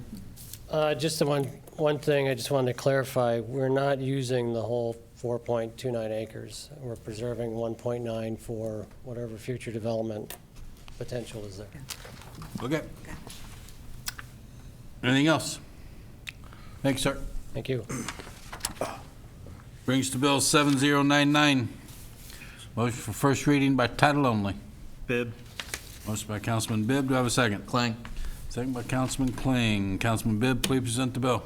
Bill number 7099, an ordinance providing for the rezoning of a certain tract of land located at 1160 Technology Drive, owned by Highway 40K Associates, from C2 PUD General Business District Planned Unit Development to C3 Highway Commercial District. Thank you. Brings to Bill 7100. Motion for first reading by title only. Kling. Motion by Councilman Kling. Second? Bibb. By Councilman Bibb. Councilman Kling, please present the bill. Bill number 7100, an ordinance granting a conditional use permit to Covington Land Acquisitions to LLC to allow an indoor storage facility in a C3 highway commercial district on a certain tract of land located at 1160 Technology Drive within the city of O'Fallon, Missouri. Thank you. Brings to Bill 7101. Motion for first reading by title only. Bibb. Motion by Councilman Bibb. Second? Kling. Second by Councilman Kling. Councilman Bibb, please present the bill. Bill number 7101, an ordinance providing for the approval and acceptance of the dedication of the storm sewers excluding detention for maintenance by the city of O'Fallon, Missouri for Preston Woods, Plat 5, and matters relating thereto. Thank you. Brings to Bill 7102. Motion for first reading by title only. Kling. Motion by Councilman Kling. Do I have a second? Bibb. Second by Councilman Bibb. Councilman Kling, please present the bill. Bill number 7102, an ordinance providing for the approval of the record plat of South Ridge Shops West located in the city of O'Fallon, Missouri, and authorizing the city clerk to attest and certify approval of said plat. Thank you. Brings to Bill 7103. Motion for first reading by title only. Cook. Motion by Councilman Cook. Second? Feeney. Second by Councilman Feeney. Councilwoman Cook, please present the bill. Bill number 7103, an ordinance providing for the approval of the record plat for Cobblestone Crossing, Plat 3, located in the city of O'Fallon, Missouri, and authorizing the city clerk to attest and certify approval of said plat. Thank you. Brings to Bill 7104. Motion for first reading by title only. Bibb. Motion by Councilman Bibb. Do I have a second? Kling. Second by Councilman Kling. Councilman Bibb, please present the bill. Bill number 7104, an ordinance amending section 120.030 of the O'Fallon City Code relating to composition of the Senior Resident Advisory Committee. Thank you. Brings to Resolution 613, 2019A. Any questions or comments regarding this resolution? Mr. Bibb. I'd like to motion to table this. I have a couple questions for Mr. Bender, and he's on vacation that I haven't been able to get answered. Second. Ottomar. Motion by Councilman Bibb, second by Councilman Ottomeyer. Wade, can Can Wade answer the questions if you have them, or? Prefer to speak with Bender. but Okay. We're just kind of looking at it, there's 4 backhoes that the city has, 2 of them for streets, 1 for water, 1 for sewer. 1 is down for streets right now, so it's not putting them in a situation that's discomforting, I don't believe. Correct me if I'm wrong. You know, I know they use the equipment and they need the equipment, so. okay. It's up to you, Mr. Bibb. I'd like the table. Okay. Motion by Councilman Bibb to table Resolution 613, 2019A, and a second by Councilman Ottemeyer. Questions or comments? All in favor? Aye. Any opposed? Motion passes. Brings us questions or comments on Resolution 613, 2019B. Seeing none, do I have a motion and a second to introduce the resolution? Ewan. Motion by Councilman Hinman, second by Councilman Kewen. All in favor? Aye. Any opposed? Ms. Stephanie. A resolution authorizing an agreement between the City of O'Fallon and Zyken & Sons Homes, LLC, for the sale of city-owned property located at 915, 916, 917, and 918 Bullpen Drive in O'Fallon, Missouri. Motion second for second. Hinman. Kewen. Second by Councilman Hinman, second by Councilman Kewen. Roll call, Pam. Councilmember Herwick. Yes. Councilmember Feeney. Yes. Councilmember Kling. Yes. Councilmember Bibb. Yes. Councilmember Cook. Yes. Councilmember Smith. Yes. Councilmember Kewen. Yes. Councilmember Ottemeyer. Yes. Councilmember Hinman. Yes. And Councilmember Mack. Yes. 10 yes votes. Resolution 613, 2019B has been approved. Questions or comments on Resolution 613, 2019C? Seeing none, do I have a motion and a second to introduce the resolution? Kling. Second. Motion by Councilman Herwick, second by Councilman Kling. All in favor? Aye. Any opposed? Ms. Stephanie. A resolution of official intent of the City of O'Fallon, Missouri toward the issuance of industrial revenue bonds to finance an industrial development project and authorizing certain actions relating thereto. Give motion second to approve the resolution. Berwick? Councilman Herwick, second. Kling. Second by Councilman Kling. Roll call, Pam. Councilmember Smith. Yes. Councilmember Bibb. Yes. Councilmember Cook. Yes. Councilmember Kling. Yes. Councilmember Kewen. Yes. Councilmember Ottemeyer. Yes. Councilmember Mack. Yes. Councilmember Herwick. Yes. Councilmember Feeney. Yes. And Councilmember Hinman. Yes. 10 yes votes. Resolution 613, 2019C has been approved. Pleasure of the council. Motion to adjourn, Feeney. Second Kewen. Motion by Councilman Feeney, second by Councilman Kewen. All in favor? Aye. Any opposed? We are adjourned.